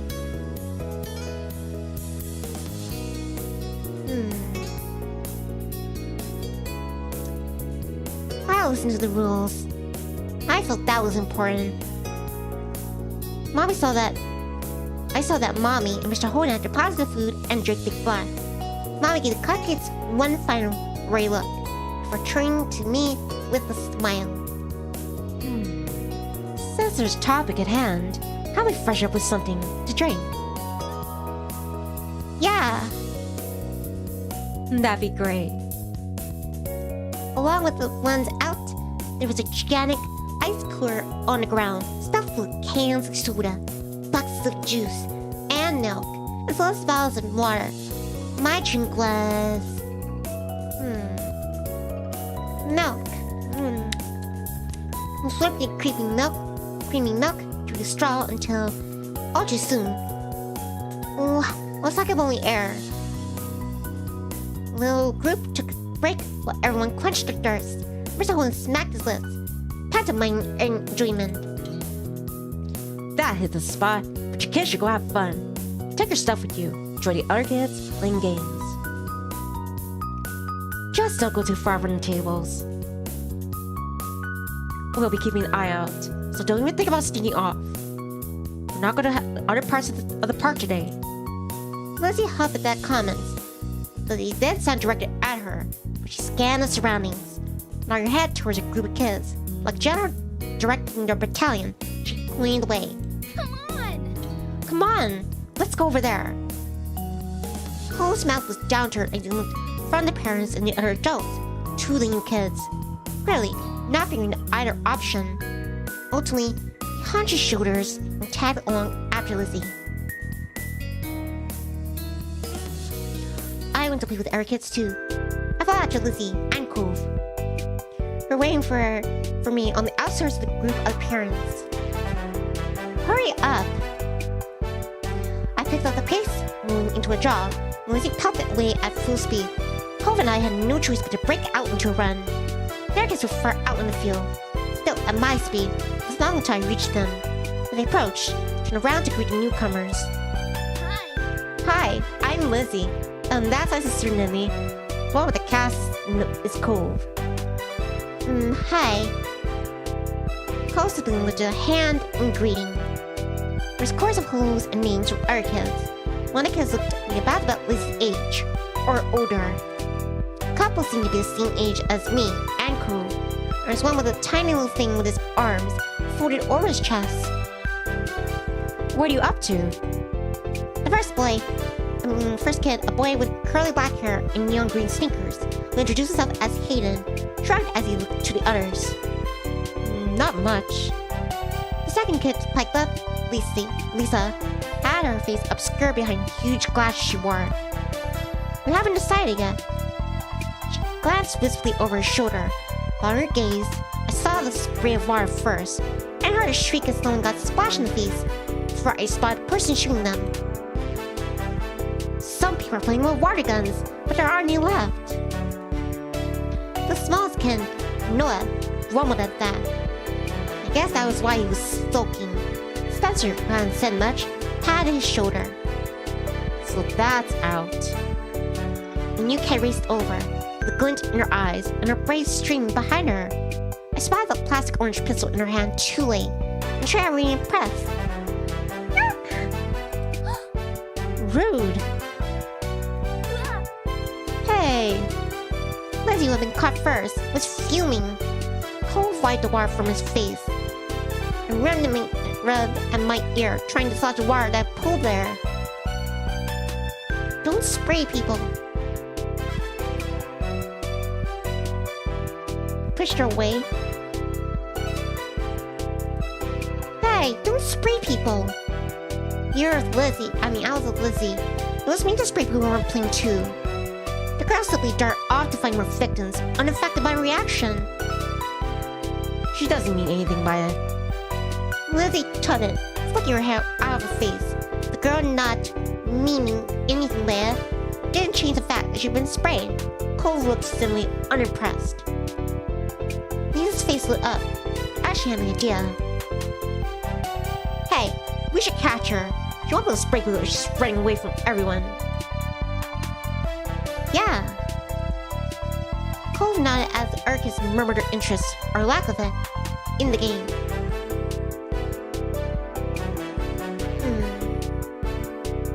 Yeah, let's do it.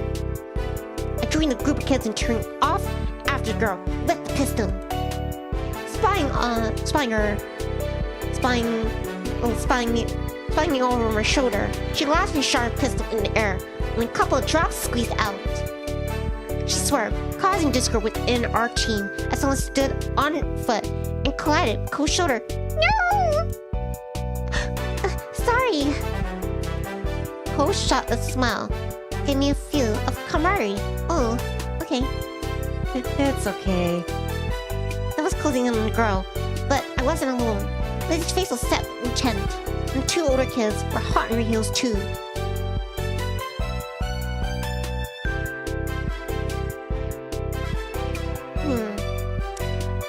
I went as fast as them. Maybe I went faster than Cole, but not as faster than them. I was pulling my legs to move just a bit faster. But it was useless. Yeah, they weren't especially fast. It was too speedy for me. With a lunge and tackle her friend to the ground. Got her! Panting, she punched the air and tried to push her glasses back up the bridge of her nose. Girl had been cocky as she got to her feet, brushing strands of grass from her knees. Smiling, Cove came to a stop at my side. Lizzie whooped with delight, clapped her hands. The boy with a bright sneakers grinned. You're it now. Catch us if you can. Yeah. I'll do it. You won't get away from me. Saw that? I just all dispersed, scaling and laughing as I tried to evade capture. The star move had evaporated entirely, replaced by a light and playful atmosphere. Some rounds later, the most had taken at least one turn as it. The scent of smoke wafted up to my nose. Caught by surprise, I looked up and found the brilliant blue of the sky turn orange as the sun sunk down on the horizon. Full of excitement, I lost track of the time completely. Looking over, I saw we were standing over the grills and poking into light. It was nearly time to eat.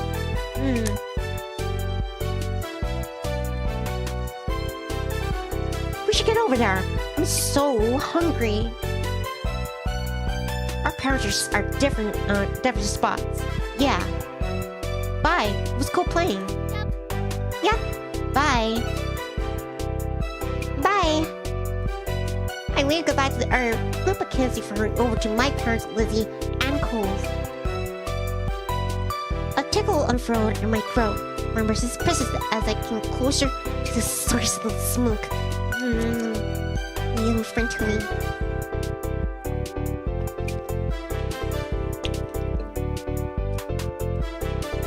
As the three of us approached the tables, parents spotted us and to join halfway. I tried to greet them, but another cough obstructed my words. Woof. That was quite a cough. Are you alright, sweetie?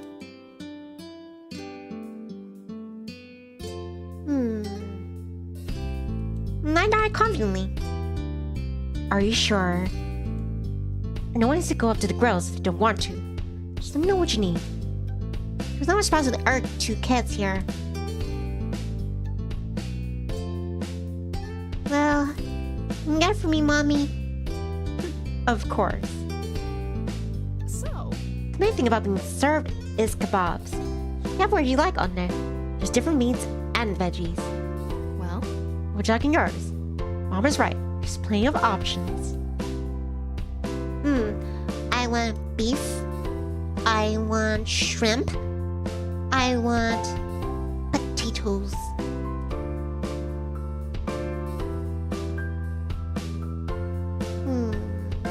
Onions too. And chicken. And peppers. I'm practically like Robinson Child plays with foods. Pork. Not zucchini, not a fan of zucchini. Sounds good to me. The veggies will be good for you. Order given. I waited for my food to be ready. Lizzie headed towards me, having issued her own request. Hi again. I heard what you ordered. I'm getting a chicken kebab with all 3 colors of peppers. Lizzie and Cove approached. She turned to him. What are you having? Why?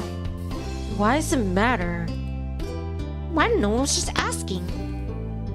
I'm getting beef and shrimp with all vegetables, except onions. Lizzie hummed while evaluating his response. That's okay, but I guess Chicken's definitely the better one. then you can eat all the chicken. I'm going to.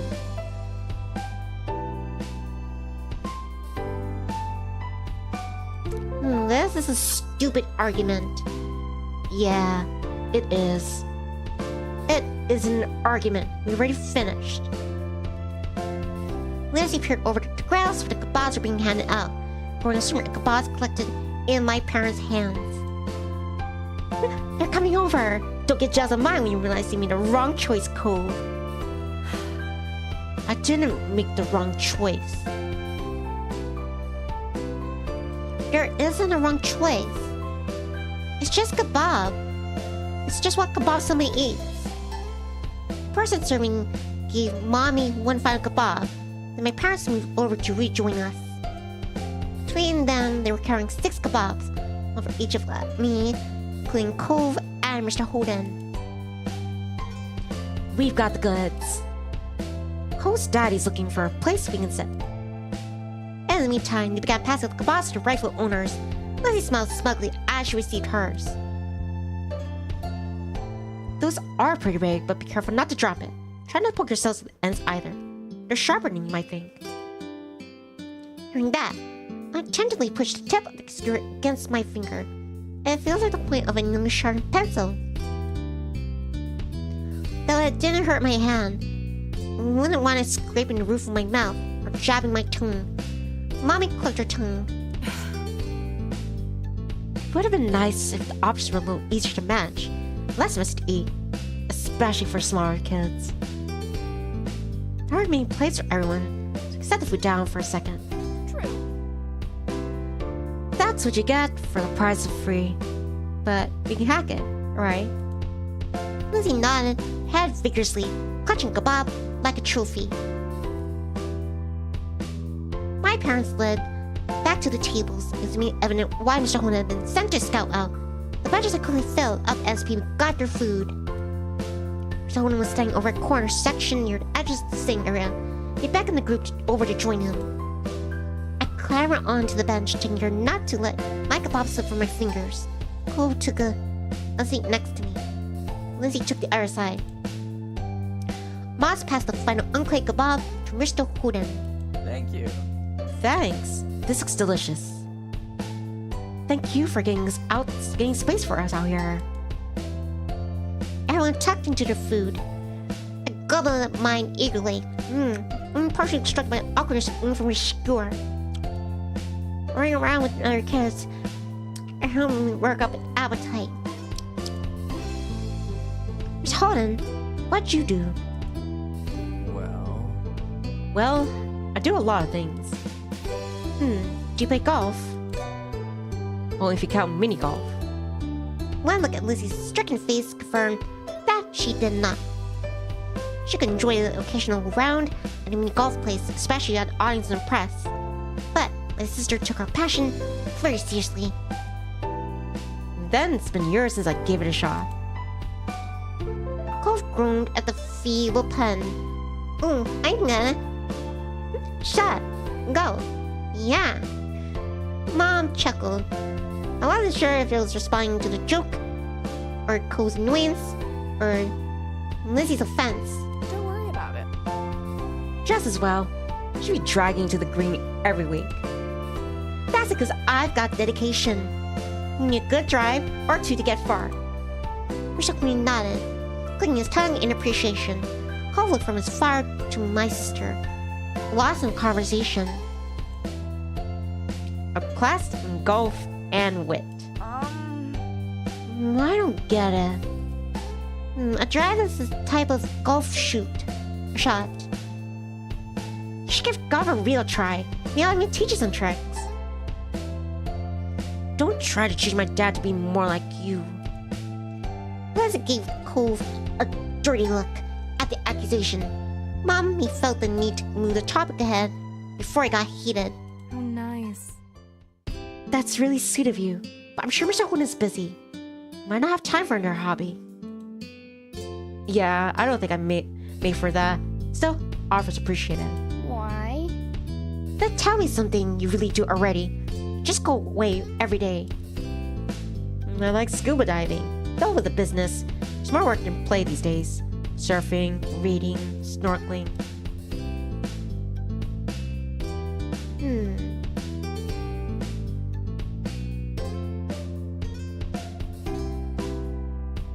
Those are things Cove likes.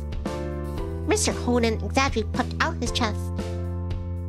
What can I say? My boy's got good taste. Takes after his dad in that way.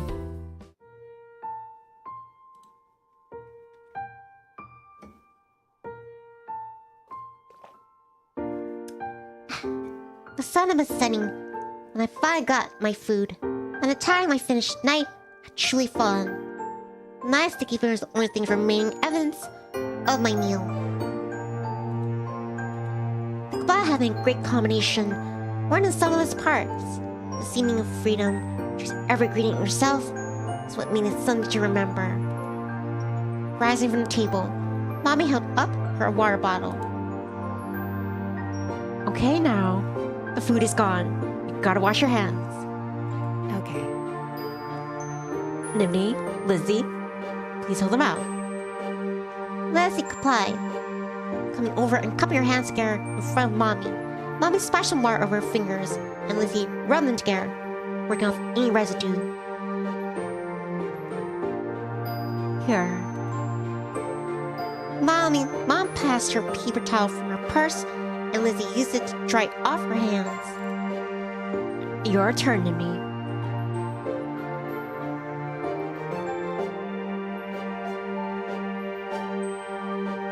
I think if I don't need to, I can just lick it. Like my hands clean. I don't like residue though. Okay. Copying Lizzie and wash my hands, taking care to clean every crevasse between my fingers before wiping them dry. Nearby, Cove taking his own course of action, wiping his hands on his pants, leaving a stain where his finger had been. Mr. Holden shook his head. Come on. Let's clean it off, pal. He scrubbed at the fabric with his scrunched up napkin. Dad, it's not that bad. When everyone was cleaned up, or as clean as they could get, the limited facilities, Mom spoke up. Let's go. Let's go make one last check at the coolers and restock on drinks for the fireworks show. No time! We have to get to a good spot. Everyone's gonna be taken. Everyone's gonna be taken. How about I go ahead and try to save space again? Meet up with me in the field after getting the drinks. Then I'm going Cove's dad. I'll find the perfect place. Okay. Sure thing. I can use an extra pair of eyes. Mama shook her head ruefully at Lizzie's even more enthusiastic than usual attitude. That's fine. Alright, me, Cliff, and Lizzie can go find a place to sit. Pam, Cove, and Nivni. Do you want to get the drinks? Okay.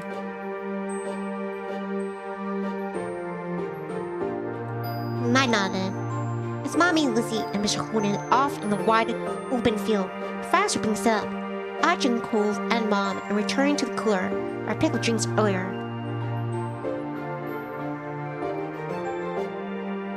That's Swift.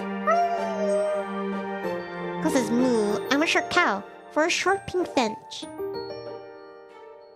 Time for some beef. Hamburger time.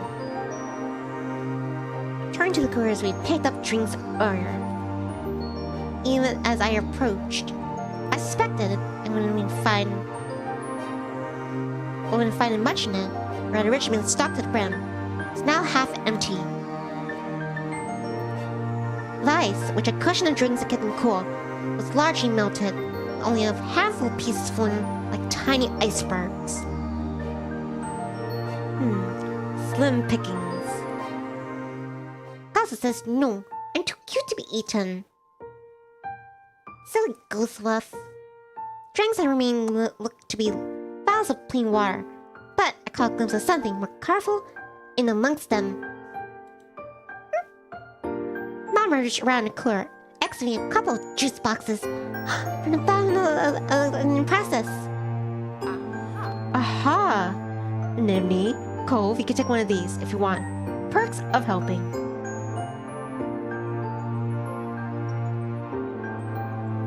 I took a juice box for myself.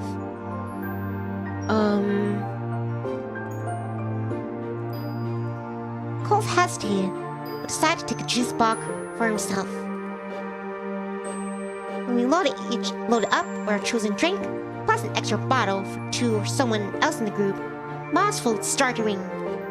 She juggled the water bottle over in the crook of her arm and looked at the caller. It's Mommy. Hold tight while I get this. Hey, hun. How's it going? Did you find a perfect spot already? She nodded along to the call, punctured by, as Mommy gave her directions. Catching my eye, she gestured forward, the grassy area. We got a place. Come on, better hurry before the show starts. Cove and I jogged after my mom, who led me through the field, and the separate groups of people assembled there, back to the rest of the families. Hello, we're here. And we come bearing drinks. No, there wasn't much left. Three of us handed over the spare drinks. I gave Lizzie a bottle of water. Let's see me. Eyes from my juice box. No. Hey, Nivni and Cove have juice. They help get the drinks. You got to pick a reset. Don't be selfish. Not. Good. You want to thank us or bring your very own water bottle? Thanks. Once everyone made requests for a drink for the big event, I sat on the grass beside Cove and waited for the magic to begin. Most people in the park had taken a seat now. A few stragglers silhouetted back at the tables in the distance. A few rambunctious kids were still dashing about, but their number was steadily decreasing as their parents called them over and restored order. Someone burying a cardboard box lead between the groups, pausing every so often. I nudged Cove and pointed. What are they doing? It looks like they're hiding something out. Can't make out what it is. Kenny says, what I miss? Even now we're just like a barbecue, like a community barbecue. Kenny says I was in my food. I got to assemble a shish kebab, a kebab, and I put like shrimp and beef and onions and peppers, practically chicken and pork. The only thing I did not put on was zucchini. It's surprising to see all those options appear on the screen. It's on 90% of the screen. It looks like they're hiding us something. I can't make out what it is. I hope it's not drinks.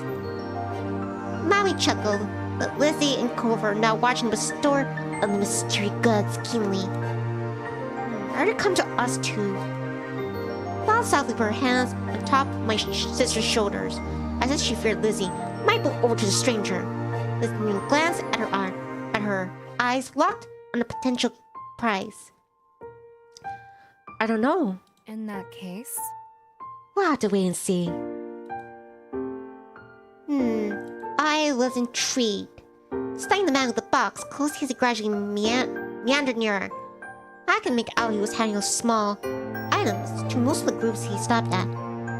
They seemed too short to be water bottles, but beyond that, it remained a mystery. Then the box man made his way to our group.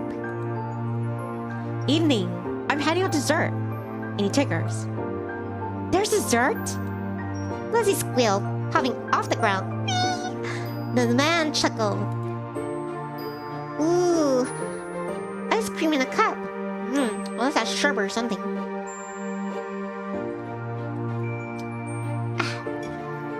I'm gonna take that as a yes. Ice cream's on the menu. Vanilla flavor with a twist of either chocolate or strawberry syrup.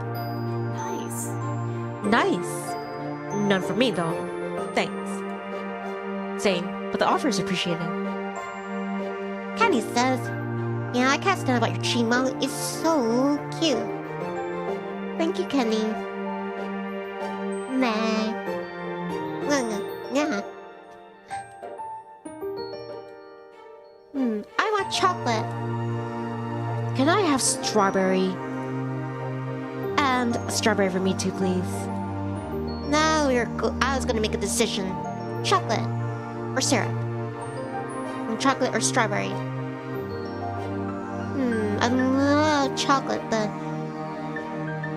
just for this one, I'm gonna get strawberry. Reaching the box, the man brought out the requested ice creams and tossed them out.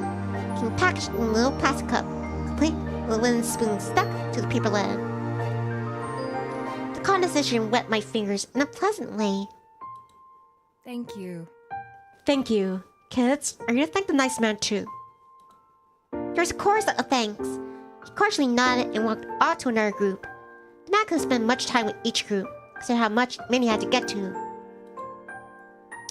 I peeled the back of the tab, covered the ice cream, and got right into an unexpected treat. It tasted amazing.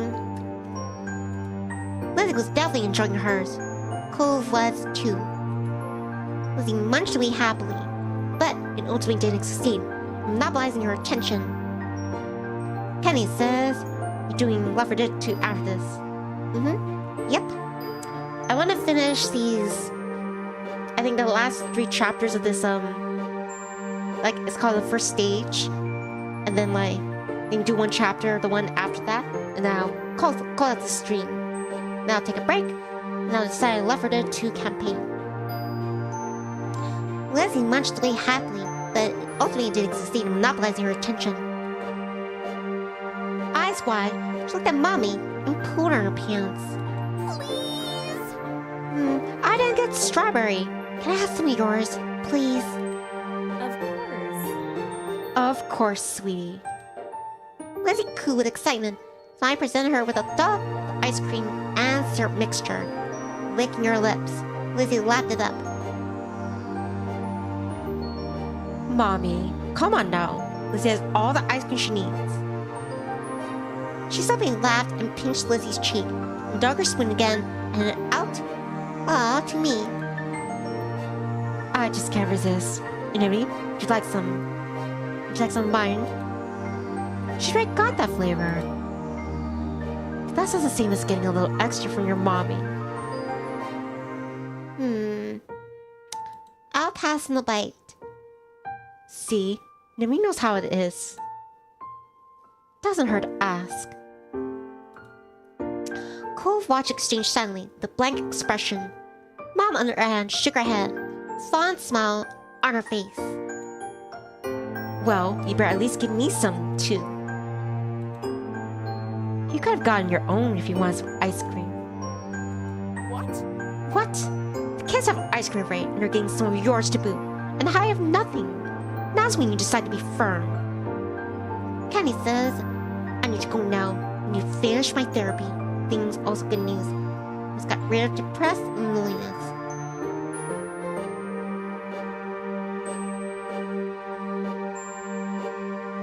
Kenny says I'm gonna miss you, Nini. I'm gonna miss you too. Take care, Kenny. I'll see you next time. Stay strong. I'm proud of you. Bye.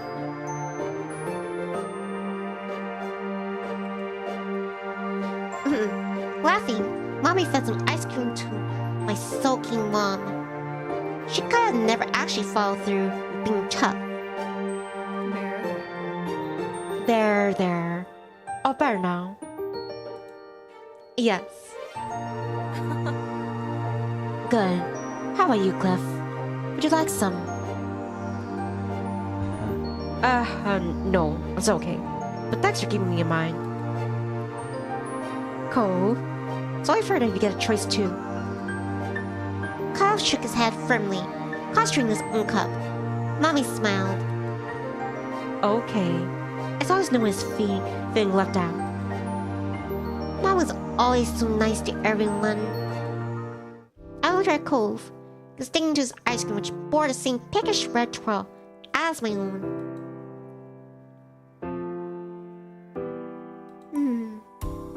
I held my spoon to him.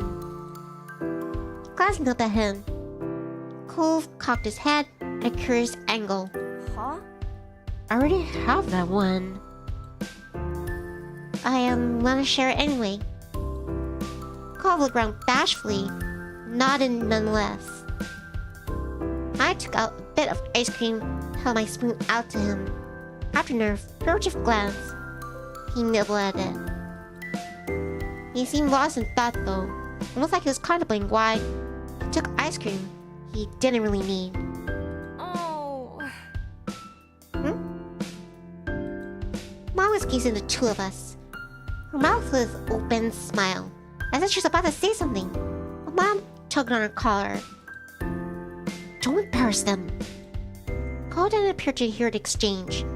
He took the spoon to his own ice cream, excavated some, and went out for me to eat. Well, if you're offering, then that kind of made it pointless. Just eat the same strawberry ice cream out of different cups. My mommy didn't like to say it was a thought that counted. My mom liked to say it's a thought that counts, though. Hey, if you're sharing too, I'll take some. Really asked your mom to give you some. So what? Mom is gonna let me have a bite. You just didn't take it.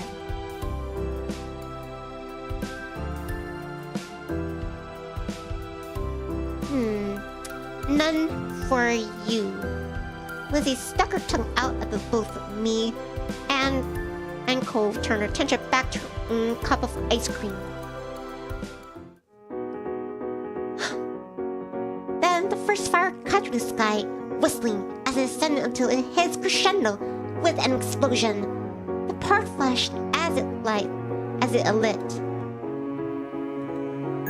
It's starting! Everyone was up at the sky as the nearest firework whizzed through the air.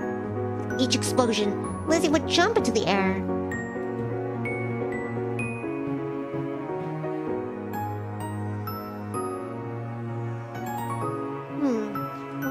The noise hurt my ears.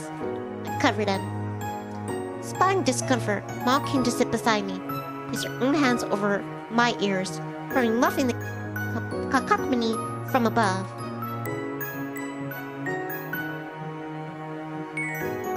Soothed, I quietly watched the spectacle.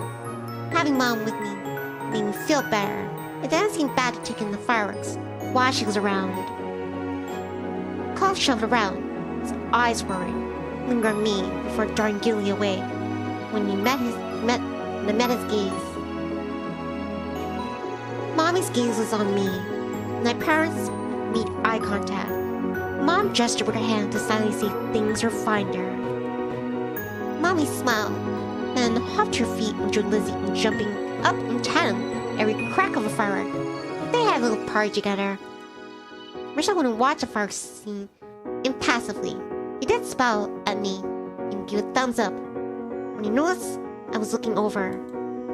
The fireworks continued, soon twisting like coiled spring as they arched into the air, uttering straight up from the ground and shattering into a million tiny specks. Every car got its spotlight in the show, from fiery reds to eerie greens and blues that could rival the ocean. Noticed at some point Michi had let Cove perch atop his shoulder, or like Cove had to be persuaded to give it a try. Still, Cove's face covered a wide smile that matched his father's own. I imagine from the view from the way up, it was impressive. It was also nice that they were getting along, for once. The show built up to a grand finale that boomed over the park and filled every inch of the sky, twinkling lights representing the full spectrum of the rainbow. As the final glittering embers dissolved into the air, I released a deep breath. After the image still burned onto my retinas, out from behind my eyelids with every blink.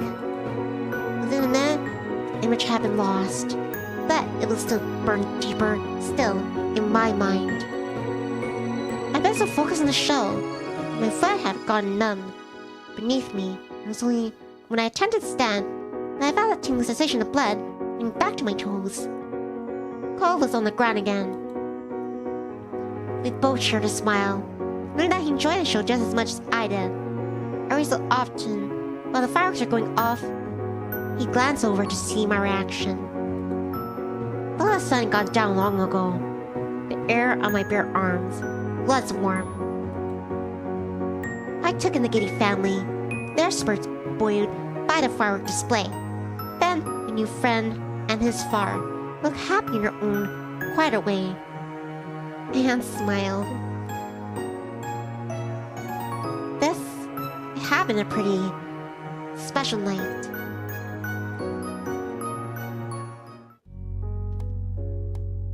Next chapter, Runaway.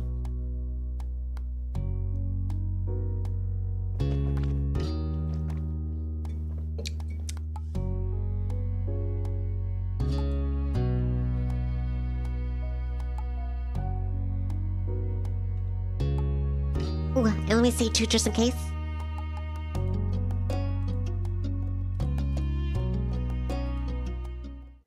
It was early, and I was on my way to the playground. Lizzie planned on doing later. I wasn't sure whether she was busy right now, or her kid stuff, I imagined. That was okay. What was in the forefront of my mind was that Cove might be free to come too.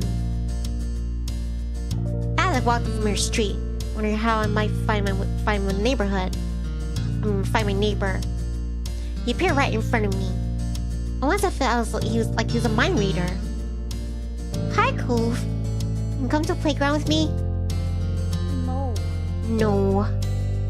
Sorry. Cove looked strangely serious. It had to be an even bigger deal. Whatever mystery thing Lizzie had to do. I'm leaving, Nivni. I'm leaving. What? Where? He shifted, and my gaze was drawn to the backpack flung over his shoulder. Cove liked to stuff things into his pocket, where I seen, but people sometimes carry bags with them. It hadn't been very attention-worthy.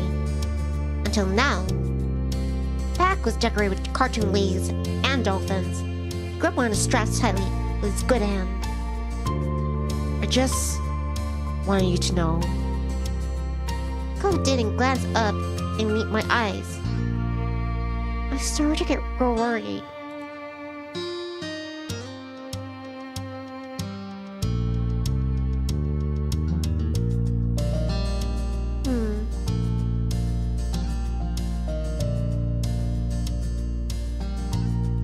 I'll come with you. He looked up at that. I hope he would agree, but instead he shook his head. I'll come back though. Sometime. I don't know when. But we can do stuff then. He directed a fragile smile my way. Without another word, Cove turned on his heel and started to walk away.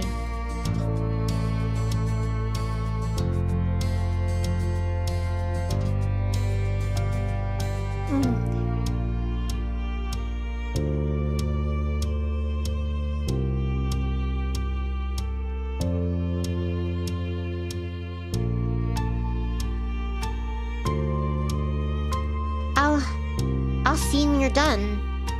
He kept going. His focus wasn't on me anymore. What was that about? I watched it as its back grew smaller and smaller. Then I realized that I was still standing in the middle of the sidewalk. I thought about my earlier plan of playing at the park.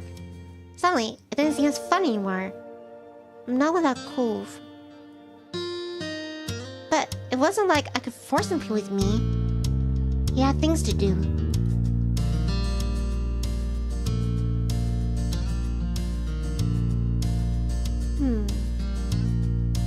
I'll stay. I could play at the park some other time. It wasn't like I was going anywhere. I couldn't bring myself to leave like this. I didn't move from my spot. I just continued on quietly. It didn't take long to realize I was going up the street. I was positive there was nothing good over there. Not the park, or the beach, or the store street, or his house, or anything. He was new. He wanted to know what I did. I jogged down the street to catch up to him. I slowed down. Once I reached his side, he glanced at me from the corner of his eye and frowned. Go away, Nivni. I just wanted to say, you're going the wrong way. There are new places the way you're going. His mouth twisted fur. He didn't appreciate the warning. Still going. Why? What are you doing? Walking. Why can't I come with you? If you're just walking. Cole let out a deep sigh. I got the feeling he was starting to get mad at me. I told you I'm leaving. I'm gonna be gone for a while.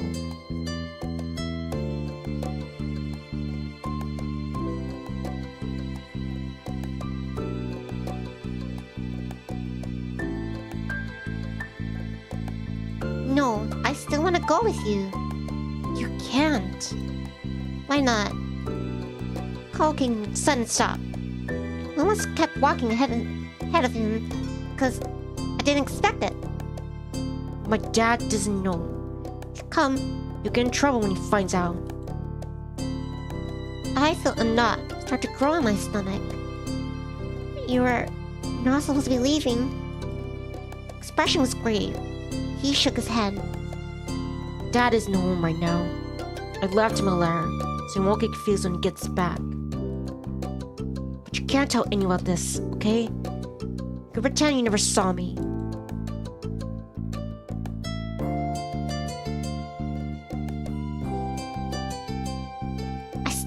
I still want to go with you. I don't care if I get in trouble.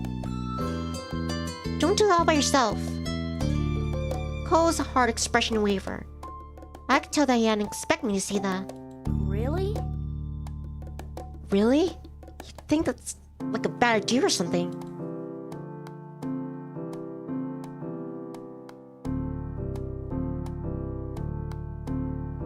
Nope. It's like we're going on an adventure. An unexpected journey.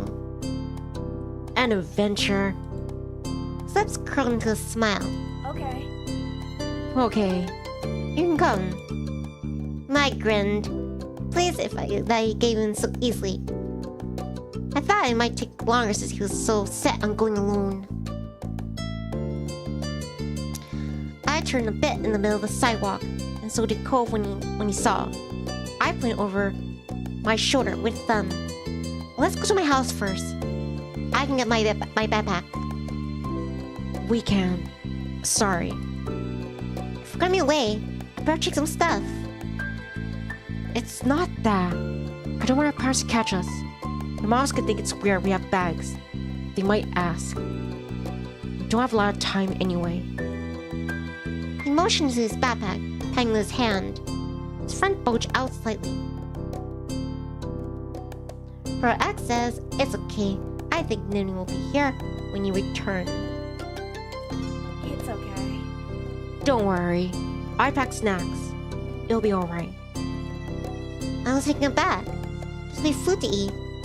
He thought of everything. Cool. Then, let's get going. Cole smiled. He seemed in much better spirits when I first ran to him. I was glad. He wasn't always this upbeat. That was fine, though. Otherwise, he wouldn't be Cove. But I like seeing him smile. Cole took the first step, and I mirrored him. So when both of us ran up the street, we were off to places unknown.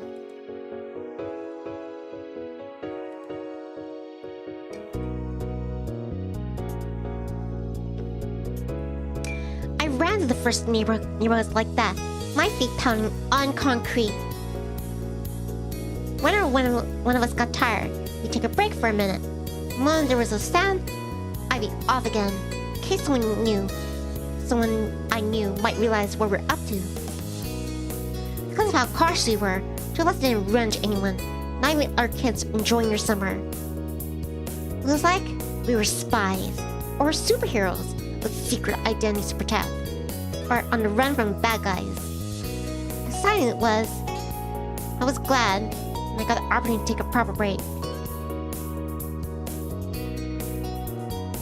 Cove waited for me to stop once he got out of the residential district. Houses disappeared, broad store fronts taking their place, all the way in the business part of town. This is the first time I'd come here on foot. Before, when my mom always drove us to places like this with the car. Cove leaned up against a nearby tree, and I sweat off his forehead. I braced my hands on my knees, breathing hard. I looked over at the road ahead. We're so far. Strange expression flickered across Cove's face at my words, for he nodded.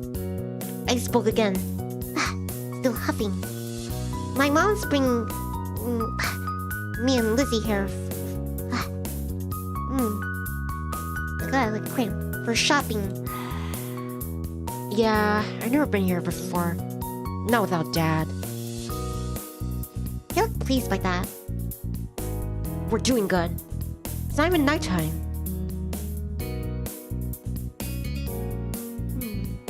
And I felt good too. I didn't think Lizzie had been this far by herself. Sure, I was here with Cove. I wasn't alone, but still, this is great. Cove slid his backpack off and unzipped it. Watched cautiously as he stuffed a hand in search for something. Okay, to my delight, he bought 2 juice boxes, offered one to me. Here. Thank you. I was getting thirsty. 2 of us took a moment to unwrap the straws and poked them into the special circle part of the box. Juice was warm. That's the good. Eyes I could tell me after the first sip. My throat was beginning to ache from how dry I'd gotten. It really had been a while since this all started. As I took another sip of my juice, my gaze drifted to Cole's bag. He hadn't closed it yet. What else is in there? There's still some few juice boxes left. He got inside and began to list off items as he spotted them. I got some snacks from the kitchen too. Chips, muffins, bananas, candy. There was already a lot, but he kept excavating more.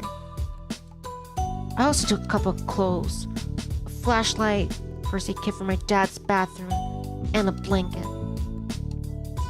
Oh, and some money my dad gave me a while ago that I haven't spent. My mouth made a small ooh halfway through his lengthy list. He brought a lot of stuff. I would have thought to grab a flashlight or a first aid kit. I told you I was going away. I didn't know what to say. The little small coat I'd been wearing earlier was gone by now. Like I'd never been there in the first place.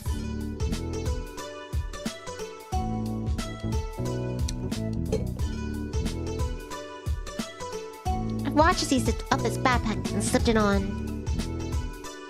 I started walking without a single glance over at when he didn't even single glance over at me, though he still did take small, unhappy sips of his juice. For some time, 2 of us went forward in complete silence. More ground I covered, more serious Cole seemed to become.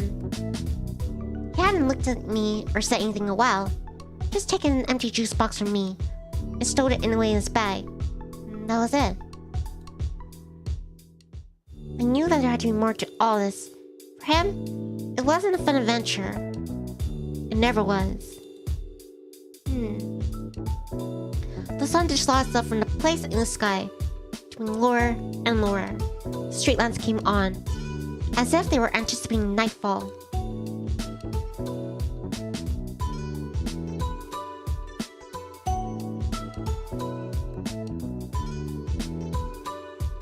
Hey, Cove? Cove finally turned to look at me. I gave him my best attempt at a warm smile. It's gonna be dark soon. We should head back. To my dismay, he scowled and shook his head immediately. I'm not going back. I can't. What about your dad? He'll be fine. I left him a letter. If you want to leave, you can. I'm gonna keep going. There was no changing his mind, I realized. He was doing this with or without me.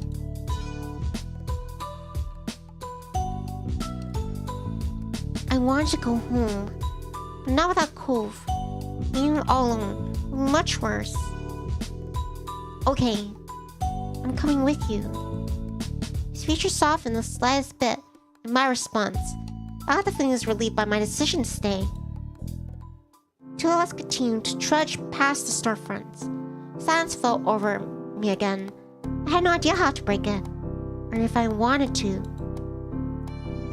People said this was a really tiny town, but to me, it felt absolutely gigantic. Eventually, this part of town ended. There's no sidewalk out anymore, only a long, expansive road. I walked in the grass instead. Not even then, that was enough to stop him. Onward was the only option. My journey stubbornly continued. The hunch I had about Cove's possible destination soon became a certainty. There was only one way out of town, after all. We're leaving Sunset Bird.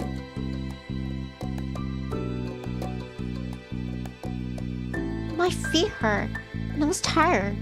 Two of us didn't have any parents with us. Somehow, I reached the very edge of Sunset Bird. That's what the sign told me. Now leaving Sunset Bird. I live in Sunset Bird forever. It's a very rare occasion that I didn't see the sign. Everything in my life happened inside the city limits. And this road seemed scary in a way. It paralyzed me. I glanced at Cove. I had made it just before nightfall. But now what? Outside town, there was nothing. How could he get to where he wanted to go? Cove, however, didn't falter. He kept walking. As he neared the sign, he finally stopped. That was relief.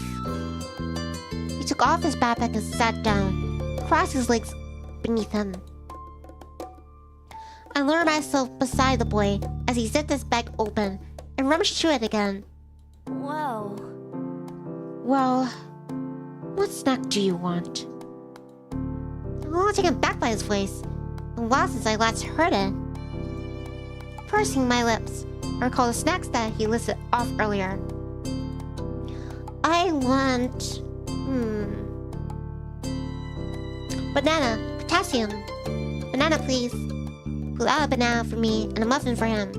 After passing me the food, I took a big bite out of it, on top of his muffin. I peered over at my friend. He started to pass ahead with a solemn expression. I turned away.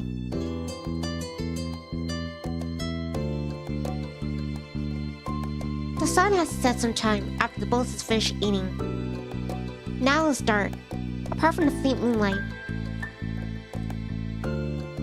I watched his coat grab a flashlight from his bag. What are we gonna do? Asleep out here? I guess. He was speaking defensively again. Cove flicked the flashlight on. A beam of light cut through the darkness, illuminating the area I sat in. I pulled my knees up to my chest, wrapping my arms around them. I wasn't cold. Some nights were actually still sort of warm. I just felt like it. Is it okay if I ask something? Cole's focus didn't veer from the road, but he nodded. Cove, why do you want to leave Sunset Birds so bad? At first, Cove was quiet. I started thinking he wouldn't say anything. Then, he spoke. My mom called today. Check up on me and stuff. She asked what Sunset Bird was like and how I was doing. It was okay. But I asked if she'll come here. Mom said she couldn't. I can't go back either. Not right now. She has to move somewhere else first. Cove glared at the ground. His voice crackled as he continued. It's not fair. Why can't I ever see her anymore? He used his uncasted arm to rub both of his eyes. I'm gonna go by myself. I don't need anyone to take me.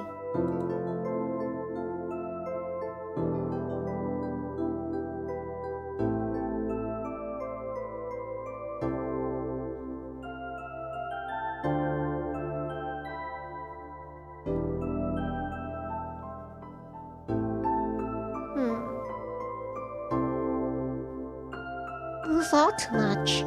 I started to cry. Cove's eyebrows shot up as though he hadn't expected me to have this kind of reaction to what was happening. What's wrong? I didn't give him an answer. When his prides were off, he tried more softly to coax a reply out of me. Are you okay?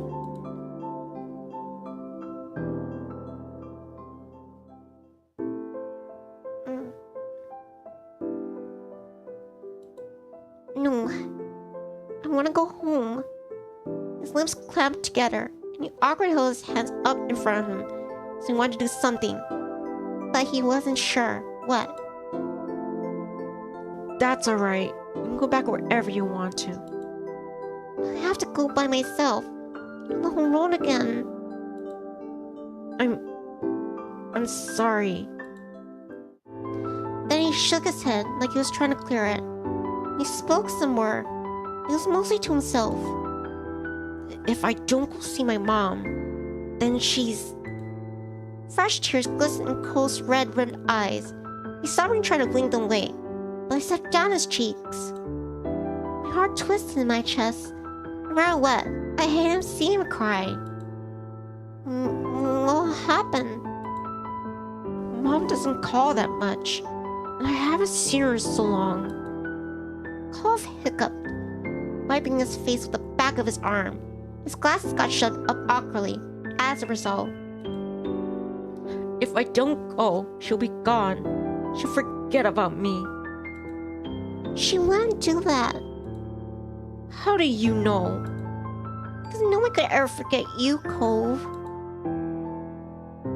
His cheeks pinkened, flustered. I broke eye contact and looked down. Cove sniffled. He seemed conflicted. I'm not sure if that's right. I were at a standstill. I was at a standstill.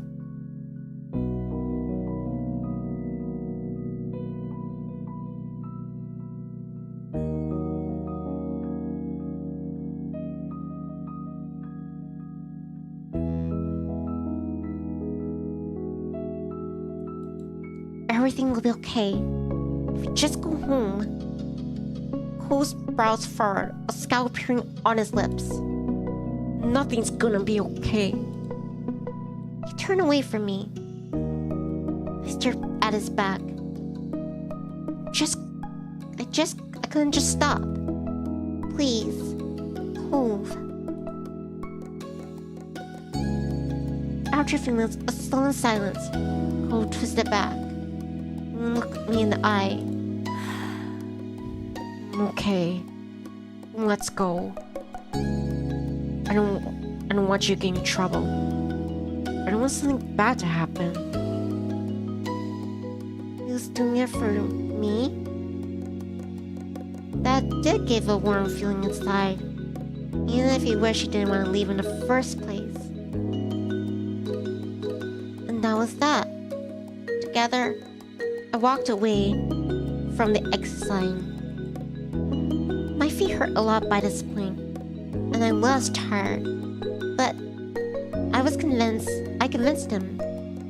I was bringing Cove home, and that's what mattered. On the long way back, it was only thanks to the occasional street lamp and faint moonlight that I could see in the dark. I was content to stick close together. Sometimes, your drowsy walking caused one of us to bump into the other. The back of my hand brushed his.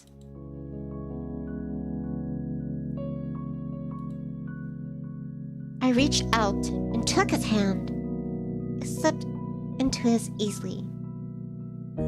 His palm was warm. Cole glanced up, looking surprised. And then he smiled. His fingers curled around the back of my hand.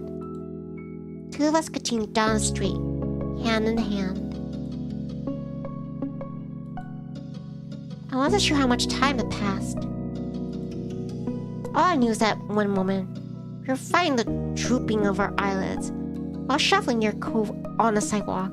The next was not back to attention, but the blaring beep of a horn.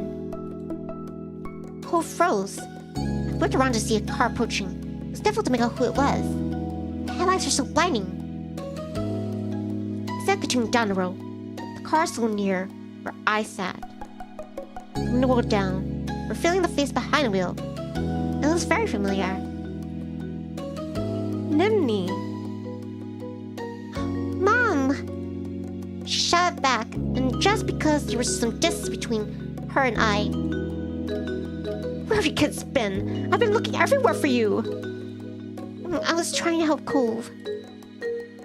She stopped looking at me and instead staring hard straight ahead. Both her hands were gripping the wheel. In turn, Cove gripped my hand tighter. This is hard to face. He ate up from the inside. All right. Get in. Let's get you two home. Then, at least, we were showing upward then. My feet were aching like crazy from all the walking I'd done today. I yanked open the slide door, stood inside the back seat. The cover so Cole had enough room to climb into. He followed nervously, tucking his backpack near his feet.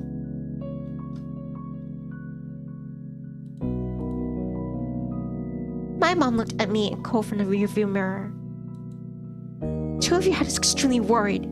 That wasn't a good thing to do. That wasn't a good thing to do. Not at all. Shamefaced, I both nodded as one. Sorry. Sorry, Mrs. Adair. Sorry, Mom. She softened immediately. Not enough to actually let it go, though. You have to apologize to everyone else too. With that, Mom started to color up again, and I was off. The rest of the car ride, I didn't say anything. I thought of all that I was pretty tired. In fact, I must do so at some point, because I woke up to the sound of the engine stopping. When I looked around to get a sense of my surroundings, my Cole was leaning his head on me. Might have been asleep before this too. The moment our eyes met, he turned away.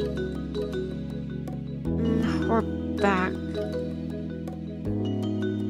I yawned and got out of the car. Cove came out after putting his backpack on again. Mom locked the car door and motioned two of us towards the house. She opened the front door and let me go in first. Mommy appeared quickly. She must have been waiting nearby. There was a phone in her hand. It worried me, thinking about what she might have been talking to. Tight line of her shoulders relaxed. She saw it was Cove and I. Oh, thank goodness. You both two are fine. You found them. Yes, I did. They were walking down the main street together. What were you doing out there at this time of night? Do you have any idea how far that is? How unsafe? I peeked at Cove. He still looked exhausted. His eyes were puffy, and there were dry tear tracks stuck to his cheeks. I had to see my mom. Nivni didn't want me to go alone. My little moms shared a lot.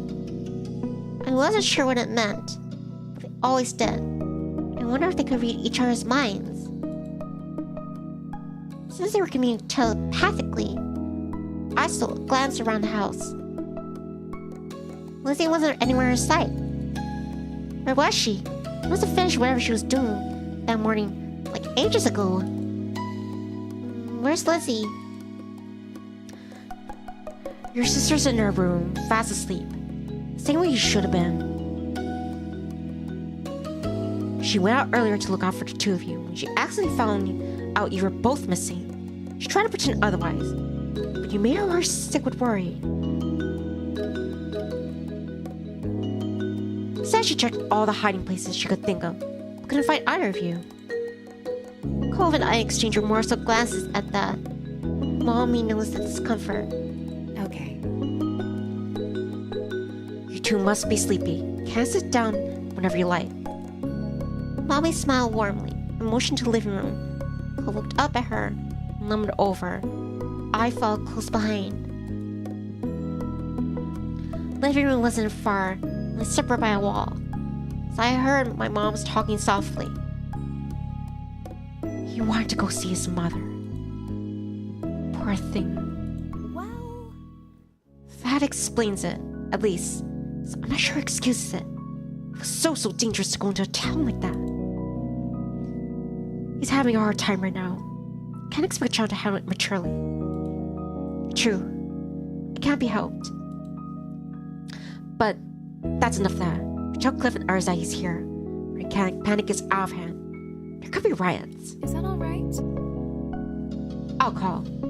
Then go to the front and tell everyone to stay out there. Keep an eye on the kids. Make sure they don't take any more trips today. Got it, hun. Cole just sat there on a couch, setting his backpack down beside him. He stared at his hands. I'm sorry, Nivni. I faced him quietly. I didn't want to make you feel bad. I don't want to fight.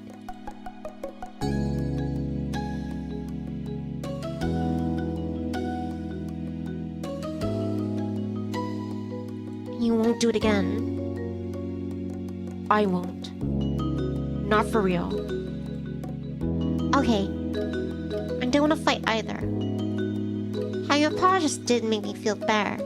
You look relieved that two of us were going to be able to get past this.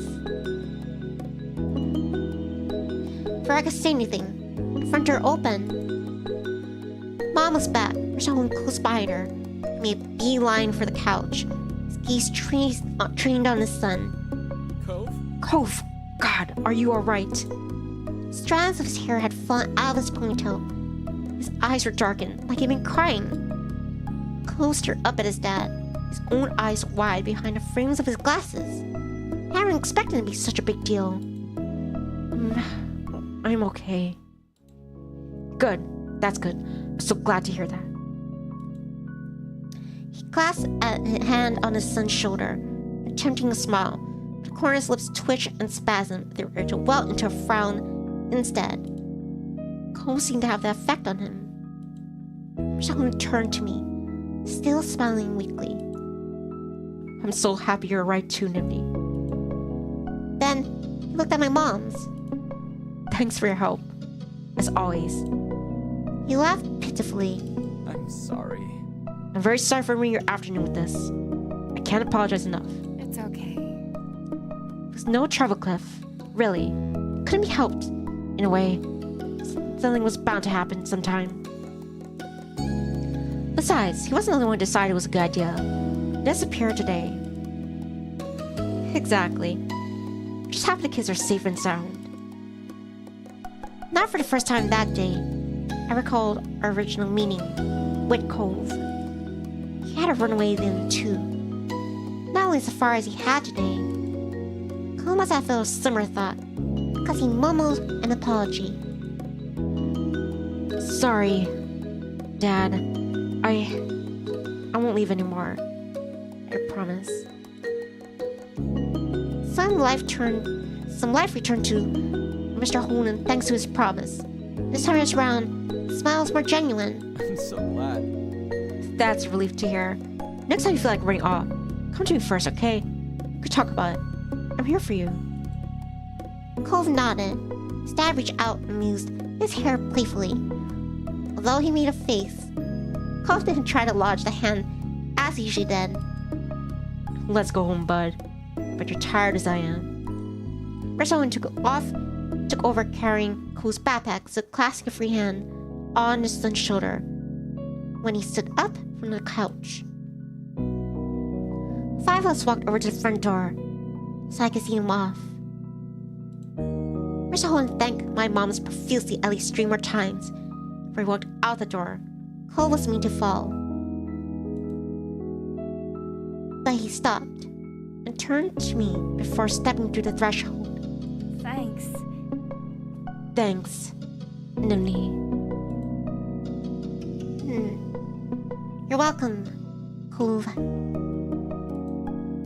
tiny smile flitted across his lips. There, and then gone.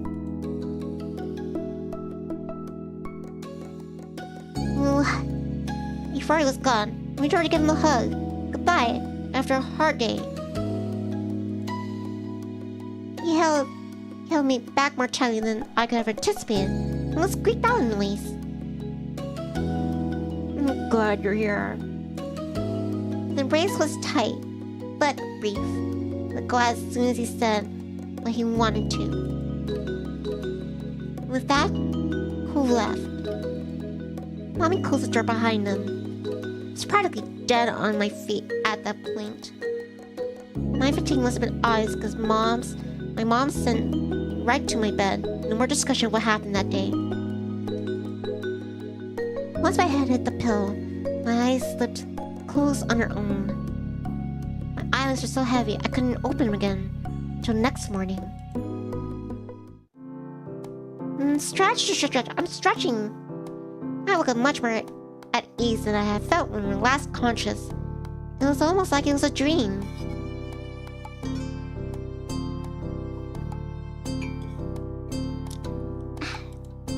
But it definitely wasn't. My mom's faces, and I saw them, assured that. After breakfast, I was sat down. My family went over yesterday's events in full. They were not too pleased that I joined Cove, despite knowing that he wanted to leave. As punishment, my mom took away my TV privileges for the next few days. Lizzie was annoyed that she couldn't watch her shows with me around, but she adjusted. Whenever I expressed disappointment, my mom reminded me that they weren't punishing me for no reason. It was dangerous to go on my own so late, without telling anyone. Could have gotten hurt, or worse. Set as I was, I understood. First, I talked to Cove about what happened too. I didn't know what he said exactly. So I forgave Cove immediately. He didn't do anything to punish Cove for running away. He blamed no one but himself for Cove's desire to leave home. I caught my mom discussing it once in hushed tones, frowning at each other. It was pretty serious. There's worse reason I hadn't heard before. Self-flagellation. But there wasn't anything they could do to change Mr. Holden's mind. My neighbors stopped me and Cove often for the next week or so to express their concerns and disapproval for the event. So, as they always did, days continued to pass, so they talk about Cove running away. Things eventually returned to normal, as they had to. Summer kept going, and I kept having experiences I shared with Cove. One more chapter, and then the summer ends. I'll be right back, chirps. Please excuse me. Blah.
I am back. The rain chirps.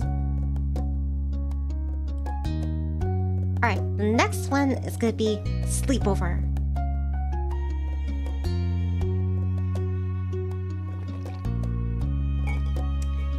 And then summer ended. Okay. Alright, kids, we're done with dinner. Come to the table. Thanks for X.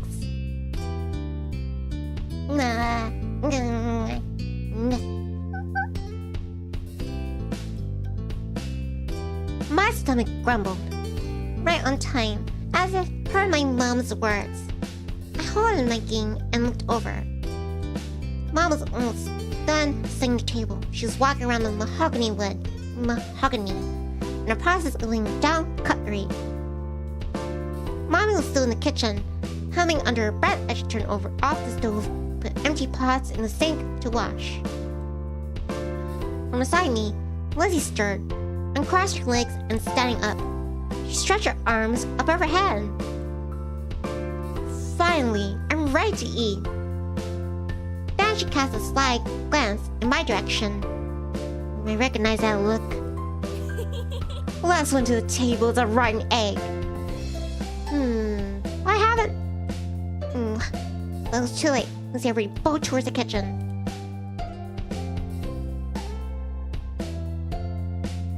I threw a cushion at her. Grabbing one of the cushions on the sofa, I drew it towards her. I hit her in the back of the legs, but it was too soft to do anything of real consequence. She brushed out the attack with a scowl. It was a short distance to the kitchen table. Lizzie managed to get there easily enough, slapping a hand over the wood. Mom moved just before Lizzie could bump into her. With an exasperated sigh, she resumed her work. I win again. You didn't win because you were racing yourself. Okay, you won. You didn't win because you were racing yourself. Bleh. No, I told you we were both racing. Just too slow. I wasn't racing, and you know it.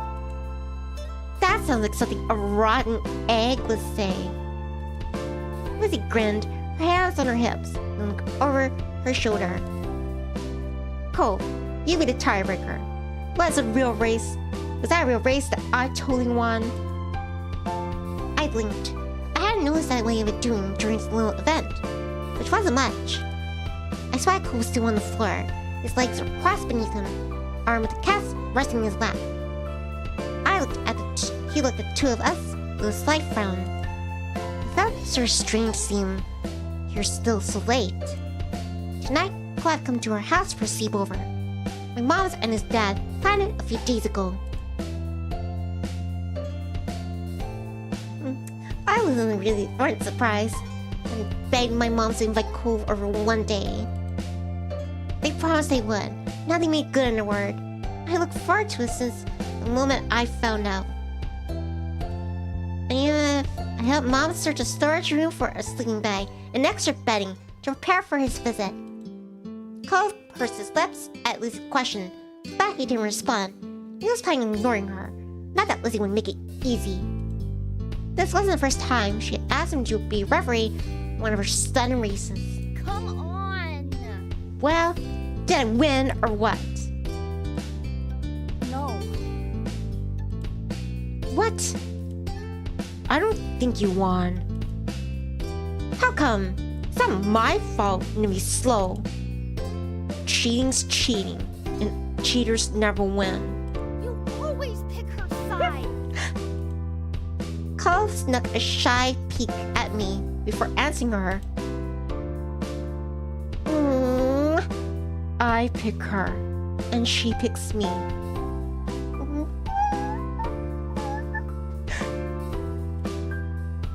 You're a couple of rotten eggs, then.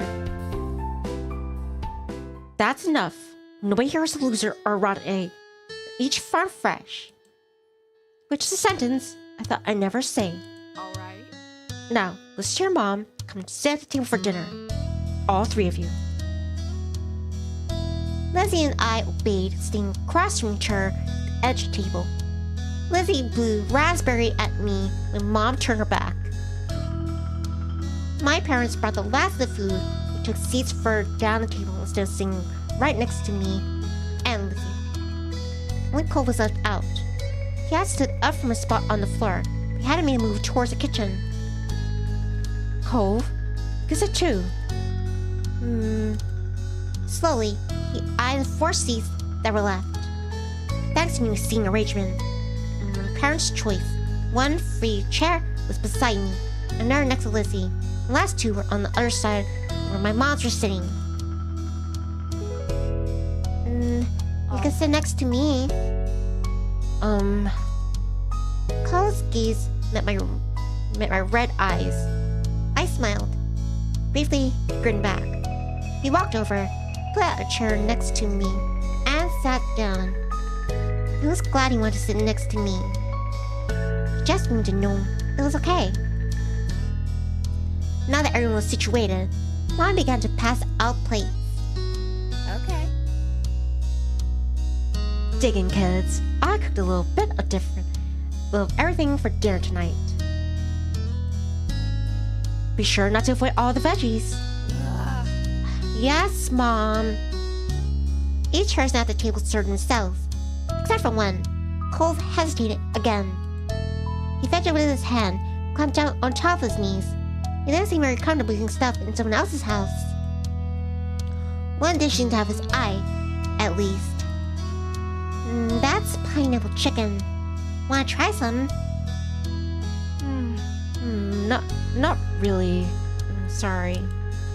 But then, my mom said knew that Cove saw nothing on his plate as well. You're not getting the food, honey. He hasn't tried having food before. He hasn't? Wow. Please don't talk your mouth full, Lizzie. Lizzie swallowed the bite she was eating, then she spoke again. You should try it now. She turned to Cove dramatically. Unless you want to shrink. That's what happens if you miss a meal. Elizabeth, that's not true. You know that. Cove squirmed under all the tension. He fished a fork between his fingers. I've had some things, just not any of this. Oh shoot, I knew I should have asked your dad what your favorite food was. It's alright, Ronnie. Maybe you'll find a new favorite today. I wasn't so sure about that. Cole didn't look like he was going to be trying the food anytime soon.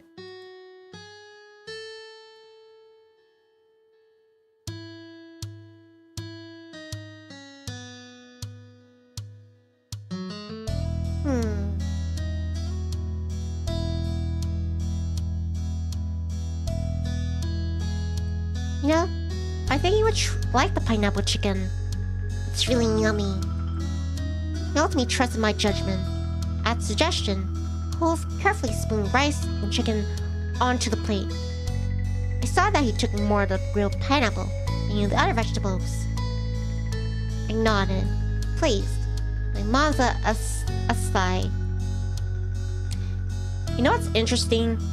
Because when I did stream this visual novel, some time ago for the first part. This is one of the first chapters I did, because you don't have to do it in sequential order. But yeah, after playing all those things and getting to know Cove, it's it's making my decision here different. It's I kind of get to know him. I got to know him better. And sometimes it could be alright to be assertive with him or speak my mind, because we trust each other. He nodded, pleased, and my mom's let us sigh. At first, Cove poked at the food. Clearly, he was apprehensive to eat something new, but he took a few exploratory bites. Right? It's good, huh? Isn't it? You don't have to keep asking. He still spared more meat with his fork and ate it, chewing thoughtfully. Not bad. Mommy grinned at his words, satisfied even though it wasn't exactly a glowing commendation. Lizzie was as mollified. You're so weird. Don't be mean to your friend. We're not friends. Oh. Oh. Mommy flouted in the face of Cove's blunt honesty. I was surprised by Cove's decoration. When I got to know him, I realized he wasn't the type of kid to keep his opinions to himself. He wasn't easy to get along with all the time, but Cove didn't make much of an effort either.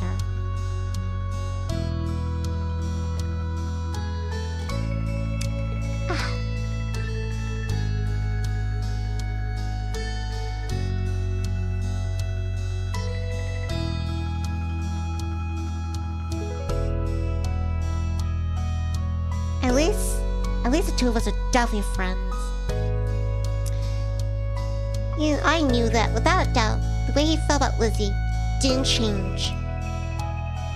When I gave Cove a look, he returned a small smile, confirming my thoughts. My mommy looked at Mom and got a shrug. No. Elizabeth, don't call someone weird. There's such thing as weird person, and not non-weird person. That's just different perspective. It's not a nice thing to say to anyone. But Pam... Mommy tried to whisper exclusively to Mom. Her attempt to make it audible over the sounds of clinking silverware meant I caught the quiet words anyway. They're not friends. He said so. As part of could only try, and sometimes he felt. All kids want to be thick as thieves. Now, less talking, more in kids. We need to clean up and start winding down for bed soon. But Mom... No buts. We talk about this at bedtime when we'll be back in a few years. But now, don't get to stay up late. Lizzie skulked, muttering under her breath about how it wasn't right. I laughed at Mom's phrasing. I couldn't contain my snorts. Something the matter, Nivni? Mom says no buts. Lizzie scoffed and rolled her eyes, unimpressed by such crude words. Mommy snickered along with me, however. That's right. No buts allowed here. You have to get rid of yours. No, I need that. Two of us continued to chuckle, and Cove even cracked a smile. Oh, Cove smiles sometimes with his teeth showing. It's precious. Children. I'm surrounded by children. The rest of the dinner passed by uneventfully. Cove was silent for most of it, and when I nudged him, tried to get him to talk. All too soon, the table was clear. Games in the living room were put away. We're all steered towards the bedrooms. Mom finished tucking me in and kissed my brow. Just my poked her head in the room. All ready for lights off, you two. We were lying comfortably in bed, the blanket hiked up under her armpits. I could get off later if it got too hot. I nodded for the both of us and responded to Mommy's question. Good night. Perfect. I'll say goodnight to Lizzie then. Mom tweaked my nose, chuckled a nice squawking noise, and left. Mommy took her place sitting on the edge of my bed. Sweet dreams. Sweet dreams, sweetie. She pressed a soft kiss on my forehead. Giggled as the strands of her hair fell forward and tickled me. Mommy smiled down affectionately at me, then moved her attention to Cove, who watched from a spot on the floor. Do you need anything before falling asleep, honey? What's your dad doing? Sometimes he just picks up and lifts me really high, and he shakes his hand, like he's gonna let go, but he catches me again. He keeps doing that sometimes he does drop me on my bed, or other times he lowers me down, and we pretend like I'm crashing. Cove remained silent and talked about the nightly ritual he and his dad shared.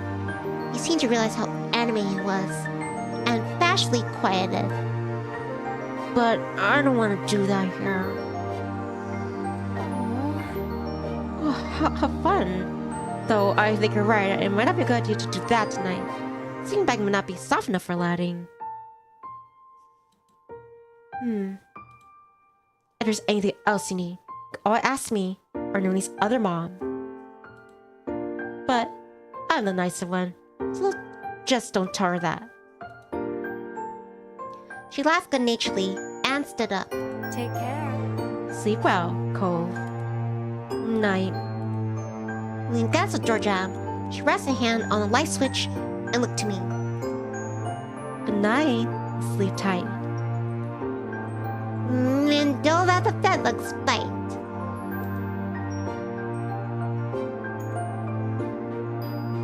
With a last smile, Mama turned off the lights and stepped out, closing the bedroom door behind her. I listened to her footsteps fade as she walked down the hallway. The last sound vanished. Her eyes stayed open. It was just me and Cove now. I hardly knew what to do with myself. Cove? Yeah? I'm glad we met. Cole was silent for a moment, for I heard his voice again, through the darkness.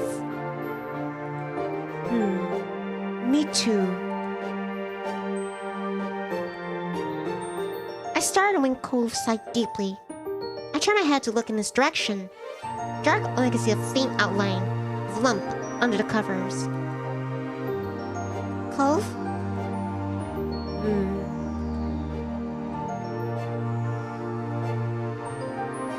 What's wrong? I can't sleep. Why not? He shifted, or at least thought he did. Couldn't see anything. His eyes were still adjusting to the dark. But I heard his sleeping bag rustle. I want to be in my bed. Oh. Cole sat up, his eyes gotten used to the low light, so I could see him better. Got out of the sleeping bag, wobbled towards the side table, pulled open the top drawer. What is it? I'm getting my glasses. I sat up too, watched as he reached inside. He paused for a second, pulled his hand out, instead of glasses though, he was holding a book. Cole turned it around in his hands, trying to figure out the proper orientation for it. Now he knew even without reading the title which one it was. That was the one my moms could read to me. It was special.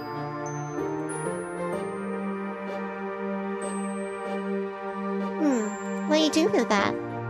Cole shrugged, looking at the newly found cover in the dark. I just thought it looked cool. Compliment here for my special book, had me grinning. Confusion forgotten. It is really cool. Yeah? What's it about? It's a story about a squire who becomes a knight and there's magic.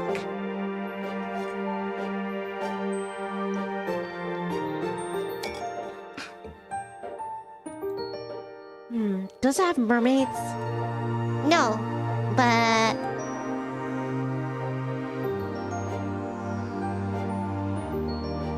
I love the main characters because the squire's really brave and funny. But they're stuck working together for this knight who's rude to them. No one believes they can be a knight, but that doesn't stop the squire. So they go on an adventure, show the king they're worthy. Cove looked excited by my words. He flipped the book over and focused on the backside summary. His interest in it was only spurring my own. I was reminded of the hours I spent hearing the tales, or how many times I read it, or had it read to me, still entertained by the story, and pictures inside. I glanced out the window. The moon was high in the sky.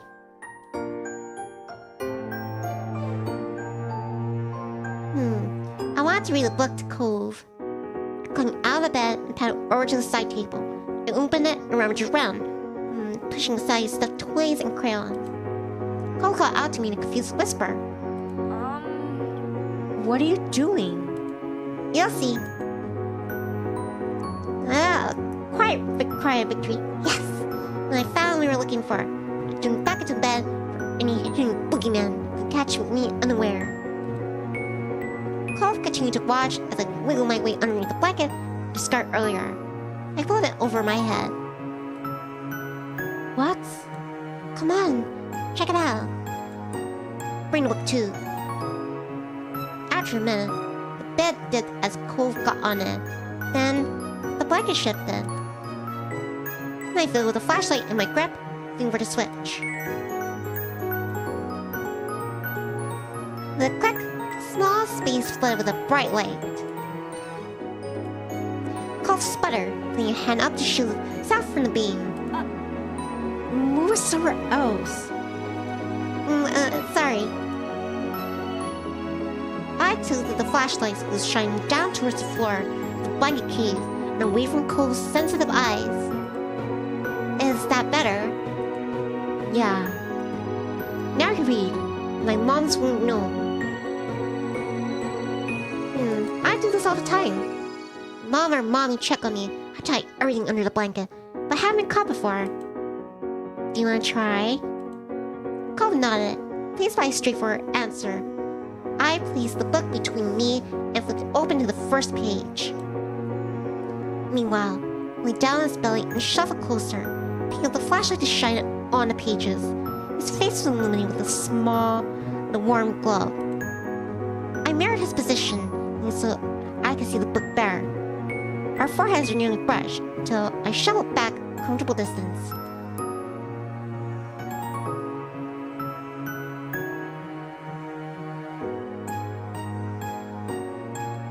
I wanted the story to be narrated. I loved it when Mommy reads it to me.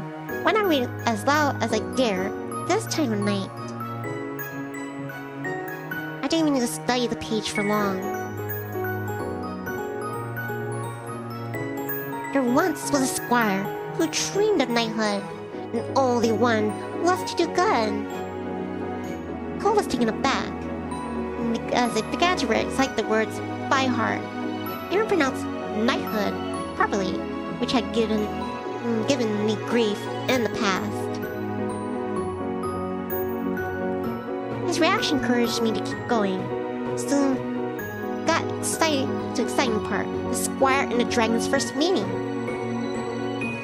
The squire walked up to the fearsome dragon, the borrowed sword in one hand and a torch in the other. Her red scales danced in the light like flickering flames. Could you say the dragon's lines? Do you need your glasses? No. My head hurts if I don't wear my glasses for a while. Can't see things alright, but I don't know any voices. That's okay. That's fun anyway.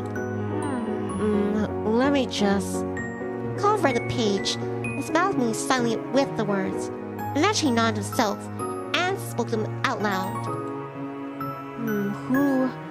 Who goes there? Roared the dragon. Who dares enter my cave? It was my turn. I went to the squire's famous speech. Next time I looked up from the page, my gaze landed right on Cove. His eyes were following the text, a soft smile lighting up his features. A lock of his hair fell into his field of vision, like giving no notice. He was lost in the story. I stared at Cove, caught me watching him. He raised a questioning eyebrow. What? Nothing. Cove shot me a strange look. I went back to the book. I did too, even as my eyelids started to droop. When my eyes opened again, my bedroom was pitch black and silent. My head was smushed in my pillow. My pajamas were sticking to me. My mouth was dry. Slowly, I raised myself onto my elbows. I yawned, back of my throat twinging as I did so. I rolled onto my side and stood up in my bed, trying to get water from the kitchen. I saw a dark shape towering above me. I froze. Remember, I wasn't alone in the room tonight. Cove? Is that you? Yeah. I shifted and felt something cylindrical pressed against my thigh. I fumbled for it, battling the weight of the flashlight pressed into my palm. I turned it on. Cole blinked at me, looking exhausted. His normal clothes again, shoes and everything. His pajama pants were left on the floor, abandoned. His eating bag was in a slimmer state. What is it? I can't sleep. I keep waking up. Did you have a bad dream? He shook his head from side to side. No, I just can't sleep. It's weird here. I frowned. I had my mom's redecorated only a few months back. I like my room. It's not that it's bad. I just always sleep in my bed. In my room. That made things a little clearer. It wasn't anything that I'd done. Cole could sleep in a new place. I wonder how long it took for Cole's bedroom in his new house to not be weird to him. It was probably a while. I'm gonna go. What? That should go the last of my drowsiness. Going to walk outside that, his own house, this time of night, all by himself. He noticed a shocked expression and looked at me with resolve. My dad will let me in. I've gone outside late before, and I have to go.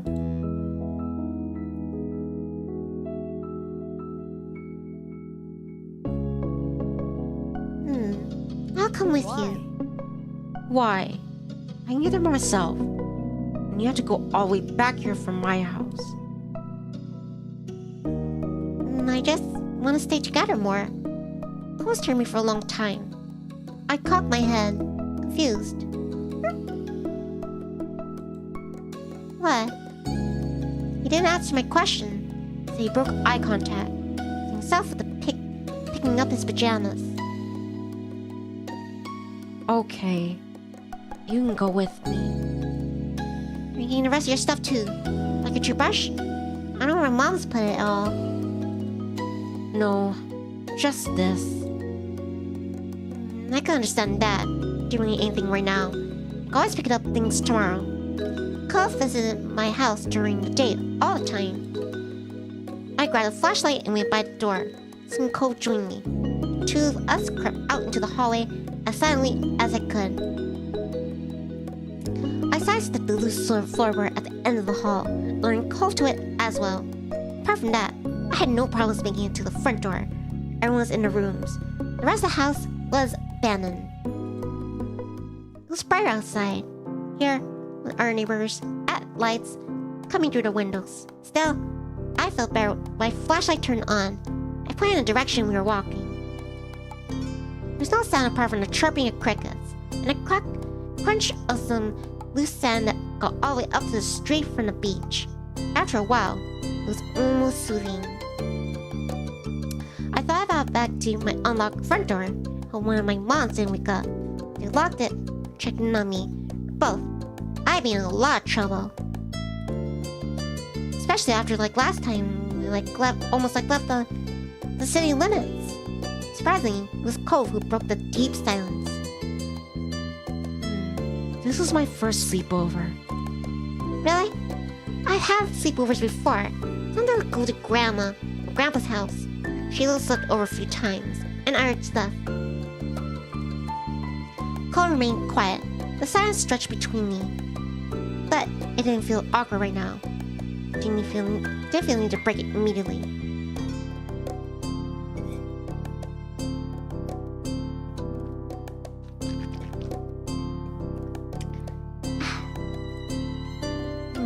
How is it?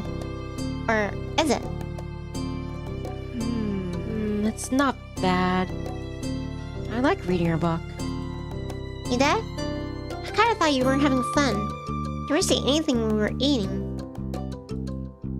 I didn't know what to say. Oh. Now I was the one who didn't know what to say. So I said nothing. I just lit the path ahead. The two of us kept walking side by side, shadows stretching across the concrete. There was no time at all. I arrived. Cole's house loomed above. The windows dark. Wish Hona must be sleeping, just like everyone else in my own family. Are you sure Dad's gonna open the door? Yeah, he wakes up really easily. As if to demonstrate, he rang the doorbell. A couple minutes later, passed, and I wondered if Cove was wrong. The front door unlocked and cracked open. Out came his dad. Mr. Holden wasn't wearing all his clothes. His hair wasn't up in a ponytail, like a normal either. I felt a little bad just starting when he definitely had not been expecting anyone. His eyes had been narrowed to tire slits, yet they opened wide when he saw me and Cove. Kids? What are you doing? Everything okay? I couldn't sleep. Cove said my room is weird. Mr. Holden blinked, his features still twisted in panic. He closed his eyes with a deep breath. Right. Well, that's a shame. It's done is done. Come on inside, son. Talk about what happened in the morning. Okay. Cove yawned while accepting the terms without complaint. Thank you for dropping me off, Nivni. I think you have to be a part of the conversation tomorrow. But we'll deal with what to do next time. Now, let me walk you back. It's not safe for you to walk out this late by yourself. He moved a step past me, but I shook my head. I'll be fine, Mr. Holden. The house is right here. And I have my flashlight. Mr. Holden remained where he was, sprawled forward and placed a hand on Cove's shoulder blade. Then I'll stand right here. Cove and I will be your lookouts. We'll close our door once you made it back inside. I nodded and headed back on that compromise. Have a good night. Take care. Mr. Holden laid me off. As I turned, eyes met Cove's, still standing beside his dad. His lips turned up at the corners. He spoke in almost a whisper. Bye. Bye, Nivni. Thanks for coming. Flashlight clutched in my hand, jogged back to my house. I did feel better knowing Cole and his dad were watching me to make sure nothing happened. Once I got to the front door, I was over to see the two waiting. I waved. Faintly, I saw Cole wave back. I quietly closed the door behind me, smiling to myself. Then I tiptoed into the bedroom. Flashlight was turned to its drawer in its rightful place.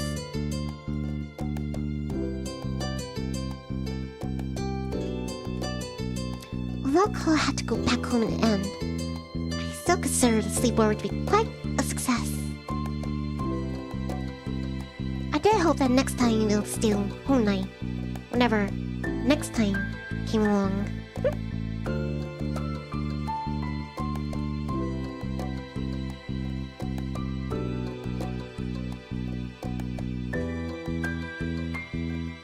Next morning, when I woken up by the sound of Mom's voice and a soft shake on my shoulder.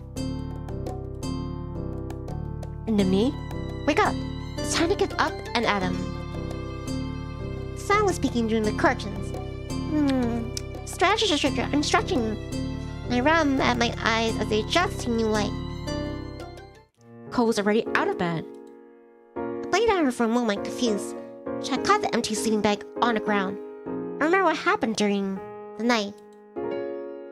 But I didn't see him out there. I wonder if he's gone off to so early.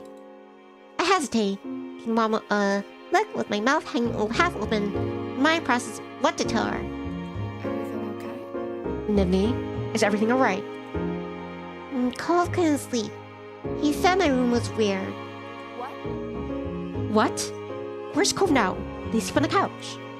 Mom was to look at me expectantly. I started to explain what happened. I was interrupted by Mommy calling from downstairs, and Mr. Holden was at the door. And I could tell by the way Mom's forehead crinkled that she was even more concerned. When she turned to head downstairs, I pulled back the covers and jumped out of bed to follow her. Cliff, how are you? Mommy joined at the door. Hi, Jordan. Jordan says, hey, Nip Pop. I'm getting better now. That sounds great, Jordan. I'll be getting lots of fluids and fluids in you too. If your system can take it.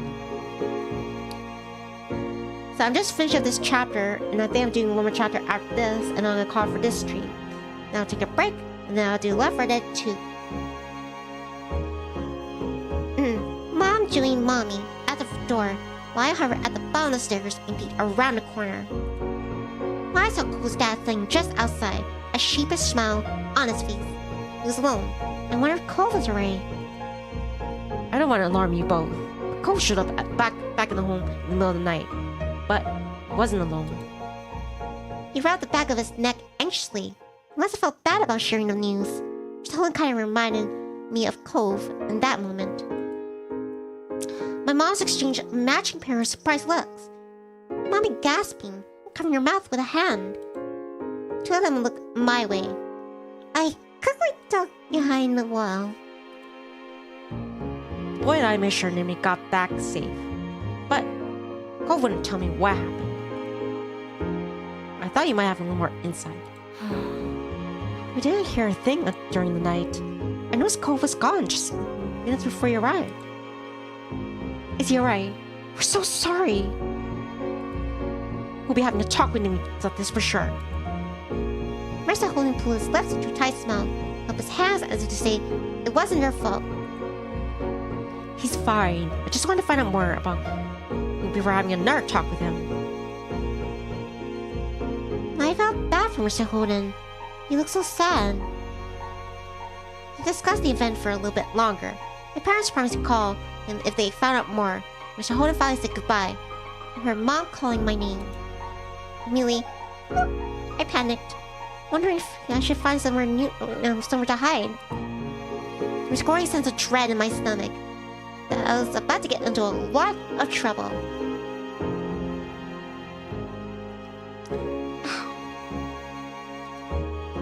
My moms found out eventually, but I was relieved to see they didn't look very angry. They did, however, look very, very worried. That's ridiculous. What were you thinking, Nivni? You didn't tell us something was wrong. Why'd you leave the house? And I toed the ground in front of me, refusing to look at them. I'm sure you're just trying to help them. But you know it's dangerous to go outside at night without a parent, don't you? Nodding my head, couldn't do much more than listen to my parents explain how dangerous it had been for me and Cove to wander over to his house on his own. On my own. Personally, I didn't think it was that bad, since Cove only lived across the road. But I didn't tell my mom that. I was already in enough trouble as it was. When I asked to promise to tell him something like that next time, I nodded my head in agreement. He thought it was a little fair. I accepted the punishment that I wasn't allowed to have any sleepovers until I could prove to my moms that I was responsible enough. I was determined to show that I could be trusted. When I saw Cove next, he was sorry that I had gotten in trouble. After hearing a similar lecture, Cove got away with a warning from his dad. Mr. Holden felt the negative experience was enough already, and Cove didn't need additional punishments. In the end, two of us, my parents, were eventually able to move past ill-fated sleepover. It had been a learning experience, according to the adults. I could accept that. There's definitely things I had to learn from it. Hopefully one day, Cove and I would finally be able to have a successful sleepover.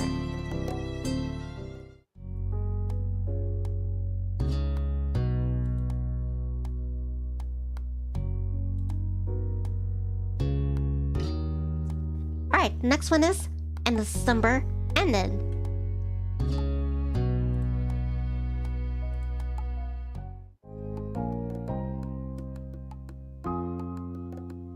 I'll get never tired of you. I stood beside my moms, Lizzie, and Cove as the five of us watched the sun dip into the ocean as we were far, far away. I like to imagine cooling off in the water, resting yourself before getting ready to shine brightly again tomorrow. That was a fun day. I didn't know they had magicians on the shopping street now. Neither did I. Oh no, we're so dull. Let's get more.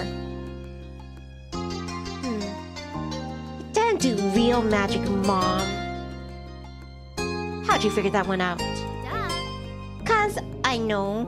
That's what real magic looks like. Oh, Lizzie dear. That was all kinds of magic in the world.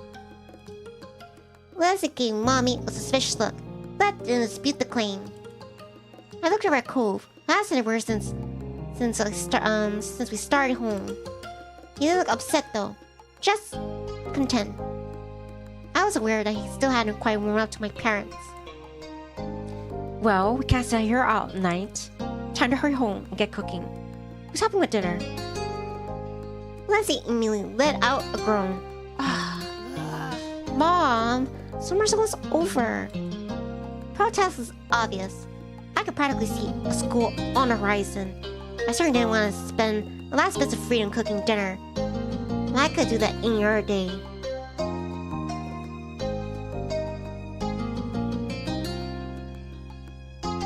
I put in my best puppy dog eyes. Please, please, please, please. Oh, don't look at me like that. Like what? Please. Still have homework and reading to do. Can't do work right now. Leslie made her case and then stomped her foot into the ground. I mimicked her, feeling that would add something to the argument. Well... No. Oh, come on, Pam. I can help you with dinner. Mommy leaned in for a hug, and I knew that we were very close to victory. Okay. Alright. But as soon as dinner's ready, coming inside. Understood? Yes, Mom. Yes, Mom. Cove, dear, you're welcome to join us as well. I grinned at Cove and nudged his arm with my elbow. Cove gave a non-committal shrug to my mommy, which she took as an agreement. So much to do, so little time. Maybe I could still set the seashell bracelet at times and trinkets. Oh, or maybe the playground, or the fireflies will probably coming out right. Do I get seen this? Can't go too far.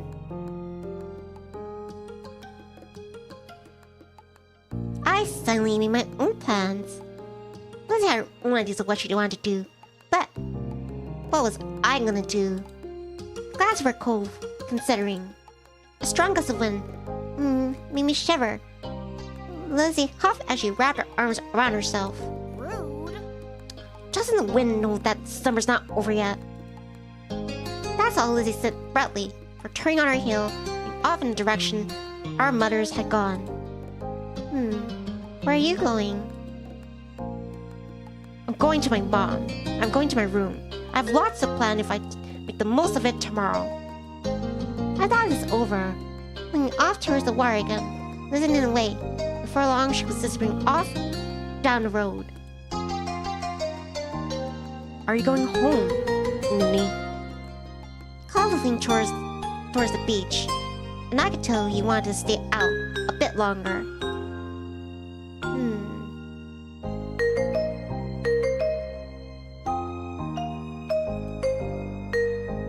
I want to stay with you, Cove. Cove gave me a smile that I couldn't help but return. Cool.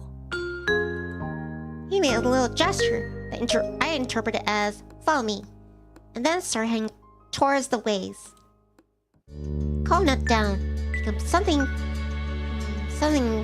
I quickly identified as a smooth rock. He reared his arm back and tossed it into the water.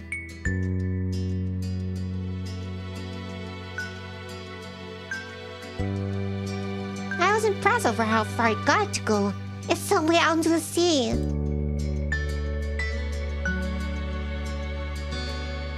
I can't skip rocks in the ocean. Why not? I thought about it for a moment. Because of the silt. Huh? I nodded in the way Lizzie did sometimes when she wanted to pretend she knew what she was talking about. Yeah, too much salt in there. Cove spit at me and let my eyes wander back to the water as a tiny smile curled on my lips. I'm not trying to skip rocks anyway. Huh? Ooh. was looking down at his cast, scratching idly at the pink surface, even though I thought I was pretty sure he couldn't feel it. His brows were furrowed, and there was a frown on his face. It's not fair. It's not fair. I've had to wear this cast for ages. I can't even swim.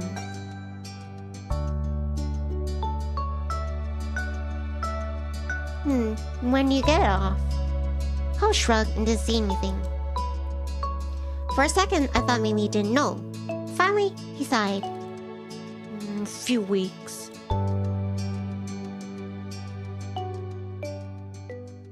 Hey, come on, cheer up. It's not that long. It'll be off before you know it. I offered a smile. Cole wasn't looking at me. Cole let a huff, popping down to the sand. I can't believe summer's almost over. I sat down next to him, nodding in agreement, regardless of the sudden topic change. I don't want to go home. I don't want to go to school. I would, but I don't want to go to a new school. I think it'll be the same school as you and Lizzie. My dad said something about that. That's great. We can sit together during lunch. I've only ever been to one school, but I was sure this old school could have been that much better. Then again, you had to make new friends and meet new teachers. It could be kind of scary. Cole shook his head and wrapped his good arm around his knee as it drew him to his chest. I heard a sniffling sound, and when I took a good look at his face, I realized his eyes were wet. I want to go home.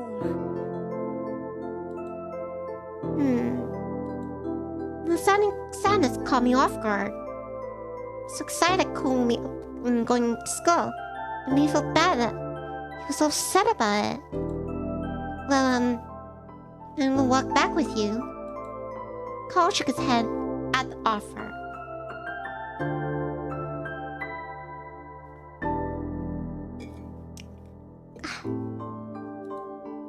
No, I want to go back home. Right. Cole wanted to go back to his old home. The one that sat wings someplace far from here. The one he would bring up whenever he felt this sad. It been a while since he had moved in, but I didn't still feel any better about being here. I settled back down to the sand, trying to consider what to do.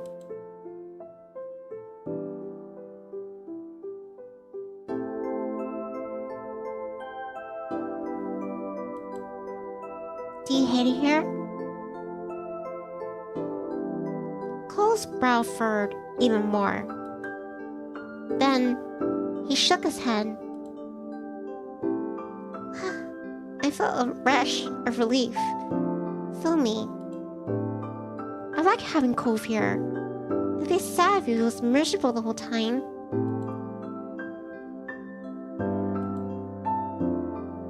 You're not gonna leave, right?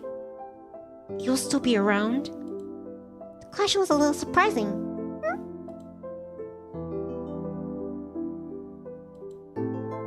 Of course. My parents would imagine if we were going to move, or something, right? After a second, Cove gave a little nod. Once I get my cast off, we could go swimming. And I was fine with him changing the subject again. Yeah, that would be fun. Cole smiled and looked back at the waves. But Dad keeps saying I'll get used to everything eventually. I feel better. It used to make me angry. I didn't want to get used to it, to everything. I spared a glance over at Cove and saw the anger had slipped off his face in favor of something and was puzzled. But that would be okay after all. As long as I really do feel better. I can't see it. I can remember a long time ago when I first started going to school. I absolutely would not be okay with the idea of being away. My parents for most of the day. Leslie strangers telling me what to do Is it with kids you never met before? Things changing is hard.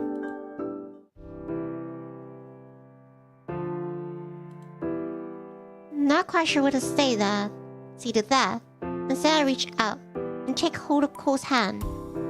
One closest to me, the one is Cass. So I made sure I was very gentle. As I watched, Cole's eyes got a little misty once more. I got the feeling that there were different tears than the ones before, though. I hope next summer I'll surf, go exploring, and everything will feel like it's supposed to again. You will. It will. Two of us sat quietly, just taking the sound of the waves. I hope that Cove would accept this place as a new home. I definitely tried to help in the ways I could. There were so many wonderful things here Cole probably had never seen yet. Lost in thought, I started a bit. Heard a faint familiar sound. Saw my mom's shouting my name. Looked over my shoulder, and it's probably time for dinner. I was reluctant to move, having joined things together, but I was getting kind of hungry. I stood up and dusted the sand off myself. My mom's calling. It's time for dinner. You should come. Cole looked up at me, expressing screaming reluctance. Yet, ultimately, okay. When I smiled, Cole returned one of his own. Nivni. Thanks. It was nice. When you were right then. But two of us couldn't stay there in the only world any longer. I was being called forward. So the both of us ran towards my house, leaving the waves and summer behind.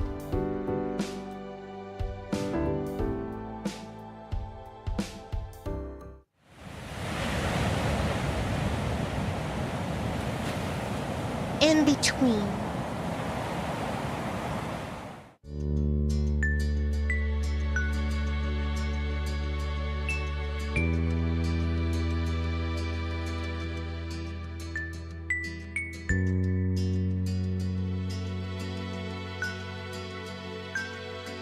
Still the same.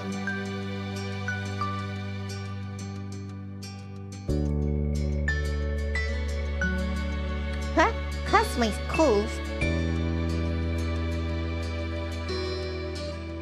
I got it customized, or when its prior experience is terminate.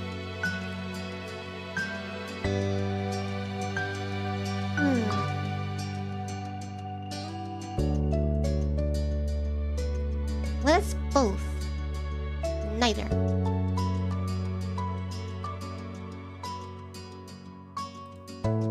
Both. Ooh.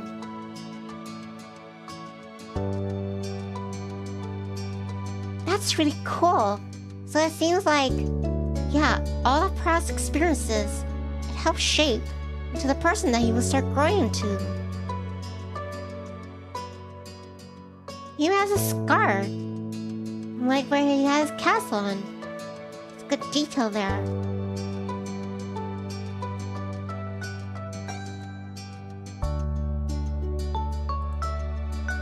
Aw, that's a cute jacket.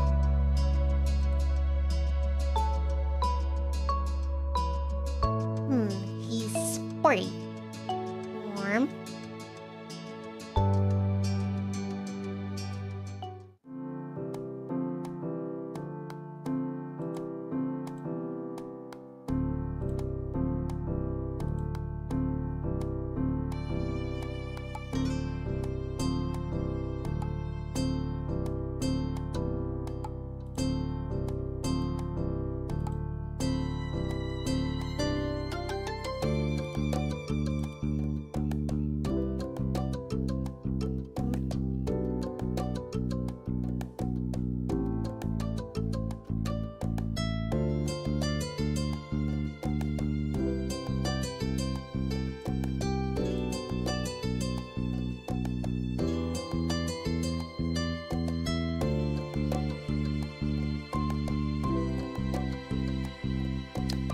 again, it feels strange seeing me like this now. August ended. September began. It was time to go back to school. Lizzie groaned and complained the entire first week. She hated going to classes. Still, there were interesting things to do. To do that couldn't be done anywhere else. I wasn't sure how Cove felt about it, because the road that year, it was like a sign Cove would be staying with Sunset Bird for a while. At school, he was alright. Kept his distance from the other kids. What I saw anyway. Whenever he could, Cove stuck to me like glue. Didn't even need that much what did to pass the time, as long as it was together. That was just fine. I felt for him the same way I've always had. Nothing changed. Except, as I got older, be able to understand better exactly what those feelings had and still meant. Thanks, Carsleen. Yeah, let's see how a bit longer, if this is a chapter, how much longer it is.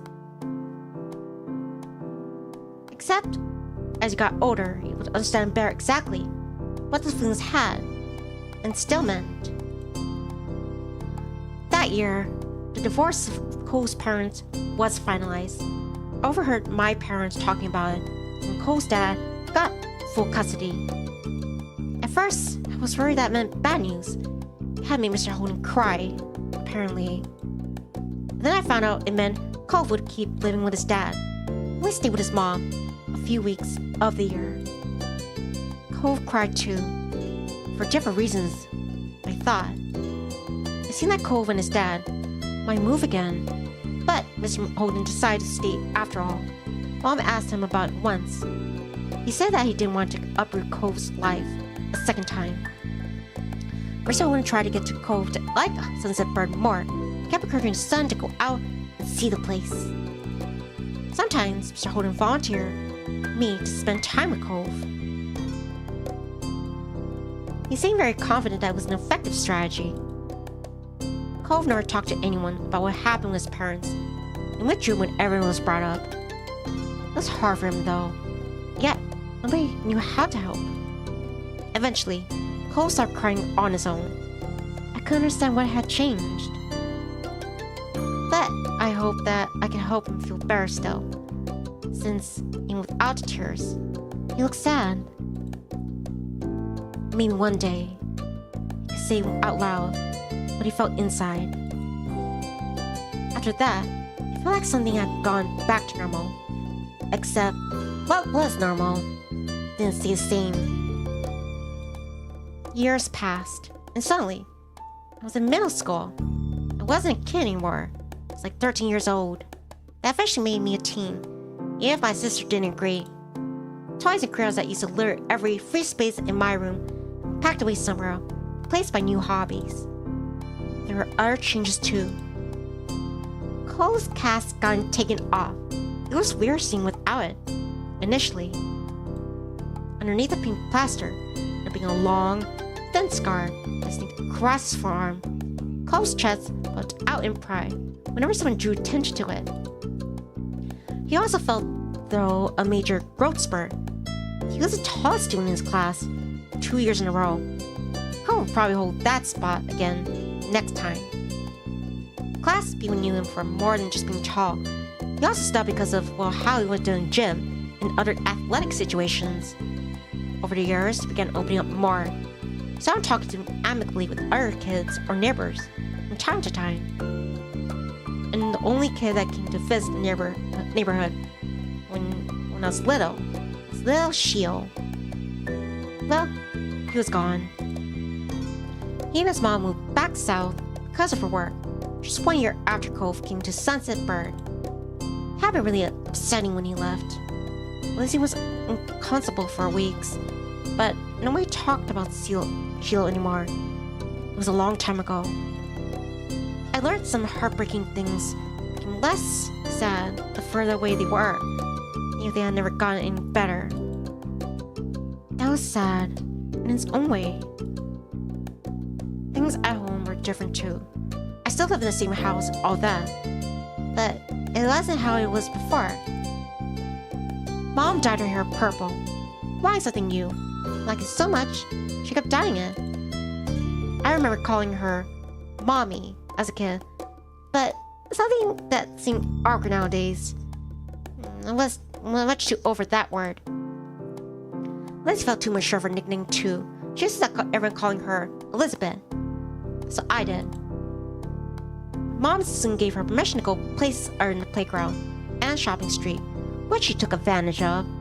You rarely saw her around the old neighborhood. In fact, she hardly spent time with the way she did before.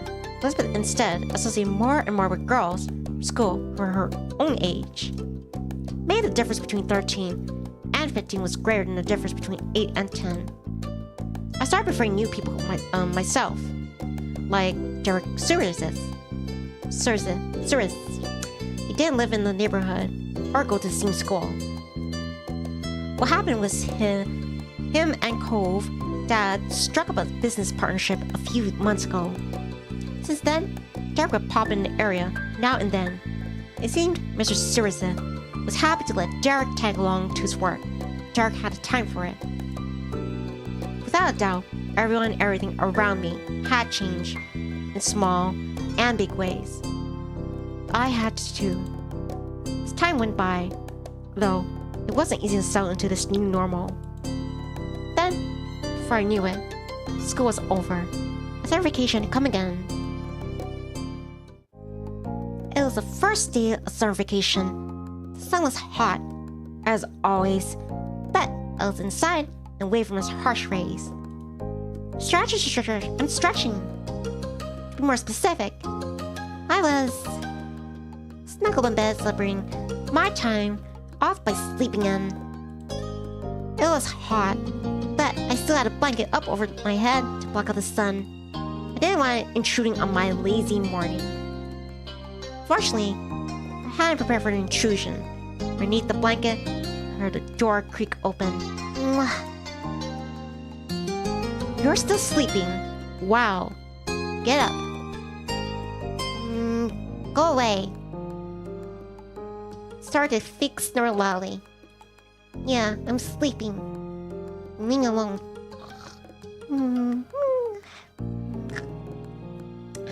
I didn't get out of bed and instead made some obnoxiously loud and totally phony sleeping sounds. It was pretty annoying, but she had burned me first. Not funny. Get up. Now. I've come over there. So much for a lazy morning. Mom told me to tell you that your baby boyfriend is here and wants to see you again. Like he does every day. Brought some happy summer gift from Mr. Holden. Mom wants you to take it from him. Say thanks, or whatever. Didn't act the way she called him my baby boyfriend, but I knew by now that saying so wouldn't stop her. Come on. So calm down already. I'll be there when I'm there. Elizabeth rolled her eyes and left, having done what was instructed of her. Harry rolled out of bed, stretching again.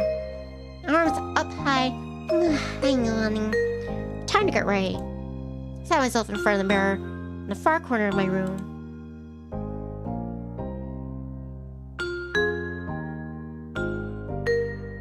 There was a lot of open real estate in the frame. My lot was pretty short. I could relate to Derek and how it felt to be smart and everyone thought you ought to be. Sure to seem even more drastic. My shortness seemed more drastic compared to Cove, who was unusually tall. I like my height. It suited me, in my mind.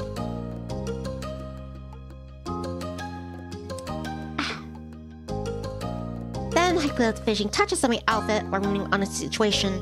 As it had been, Elizabeth's words piqued my curiosity. And I planned on going over to see what Cove was up to today. So, this worked in my favor. It was when I spotted my reflection that I realized I was smiling wide. I was looking forward to seeing him. I left my room, taking easing time down the stairs.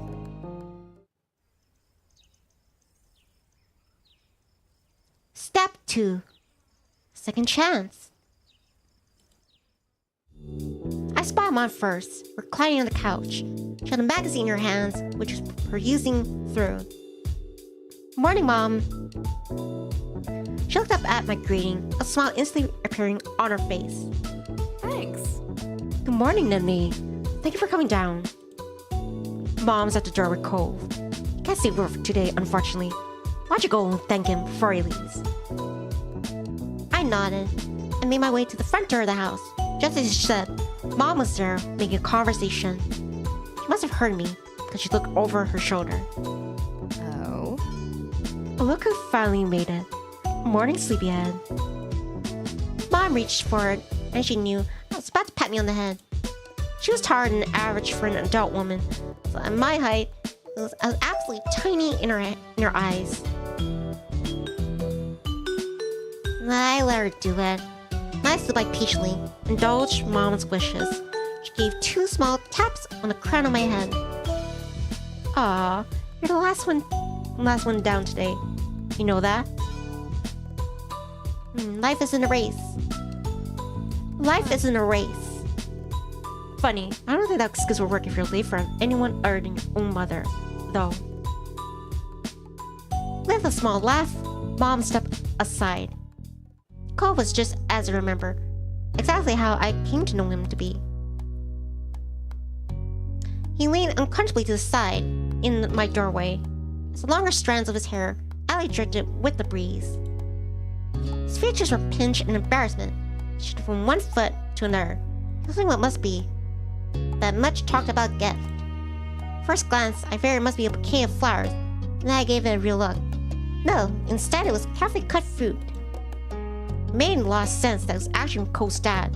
I had to suppress a laugh at this showing. I can't even imagine many folks buying that sort of thing for their own personal enjoyment. That kind of embarrassment was built for presentation, likely to impress whoever was inevitably going to receive it. They say no matter how long he lived here, Mr. Holden would keep going out of his way to be neighborly, and Cove would always be roped in to participating. Cove sighed in relief at the sight of me. He must have been braving some embarrassment to get this far. It could have been what he was waiting for. Hey, Nivni. We broke into eye contact, staring down at the ground instead. My heartbeat sped up, being near him. And I smiled back fondly. It's always kind of effect on me. I couldn't help think, ever since the 2 of us were kids. There was something about him that was just special, in some strange and indescribable way. Hey, it's nice to see you. Yeah, I mean, it's nice to see you too. Not that it's nice for you to see me. The of us had a bit of a laugh, even though our gazes still didn't meet again. It was very shaping up to another long summer. The best part was that the 2 of us had plenty of time to enjoy each other's company and the relationship we had together. As awkwardness over, the chat started to creep back in, so nudged the gift closer to me. He was ready to be relieved of it. My hands brushed over his just slightly when I took hold of the base. He flinched enough for me to know it, but certainly, I noticed it happened. I couldn't help but smile to myself. And with that, the gift was accepted. I hope you and your family like this. It's a pretty good gift. I think so anyway. He smiled earnestly. Dad spent a long time picking out the best size and design. There's so many options to choose from.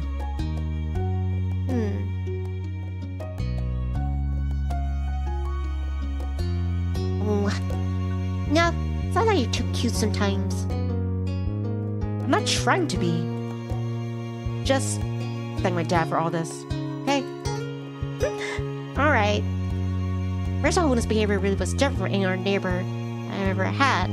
Though after 5 years, I was used to his antics. And since I made up my mind on what opinion was.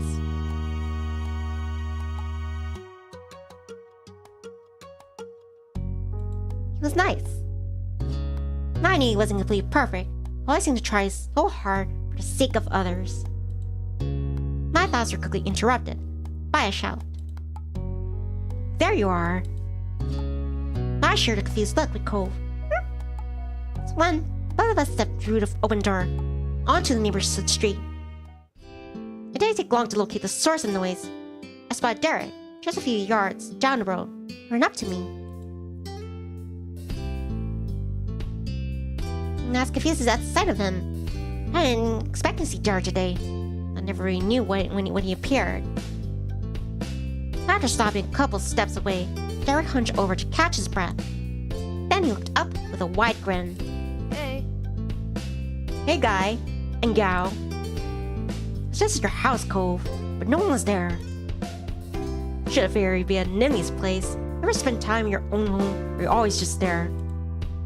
Derek laughed at his own joke. Derek didn't notice that it embarrassed Cove, or an embarrassment was he's actually laughing at it. Derek turned to me. He's going to say more. His eyes widened and gasped. What's that? I followed his gaze unsure, and realized what he meant. Oh, I was still holding Mr. Holden's gift. Now this, it's kind of like a bouquet of flowers, but made of fruit. Nice. Nice. Can I have some? It's a gift from my family. I can't give it to you. Derek pouted my words, not hiding his disappointment. Well, okay. Then nodded his head as if to clear it. Anyway, that's right. I came here because I need to say something big. He paused before effect. There's some kind of kid here in Sunset Bird. Cove was surprised as I was about the news. Such reaction made sense. No one around our age had moved here since Cove did 5 years ago. Were they like their family? Maybe they're coming through. Nuh-uh. The new kid was all by himself, just walking. Did you try talking to him? Nope. I came to report the sighting right away. The kid had green hair, glasses. He was pretty small. He's really upset about something. Hope he didn't leave. Huh? Green hair, glasses.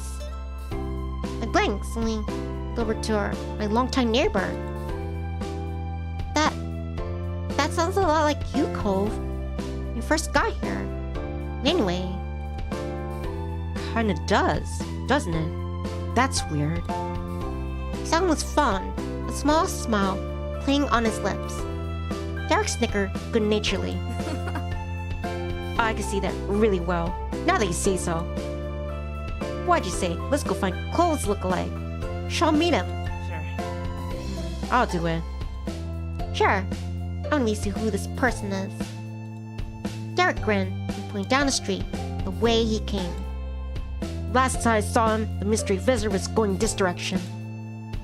Nothing else needed to be said. Three of us were off with Derek leading the way. Alright, chirps, I'm gonna save here. And yeah, this is gonna be part 2 of the visual novel series, Our Life, Beginning and Always. And yeah, I finally made it. Finally out from shipping in the era and into just just me. Anyway, this is Vtuber Nivni Adair and Michi signing out. I shall be doing Left 4 Dead 2 a little later. I'm gonna get something in my stomach. Some leftover pizza. But yeah, thank you very much, Carsleen, Jordan, Para X, Ghost of Thank you for dropping Kazuya. Thank you to Go Funny. Thank you for any lurkers or anyone who popped in, just out of curiosity. But yeah, I'll see you later for Left 4 Dead 2. If not, I'll catch you whenever you get the opportunity. Life gets busy. I'll miss you. Love you. Later, everyone. Bye.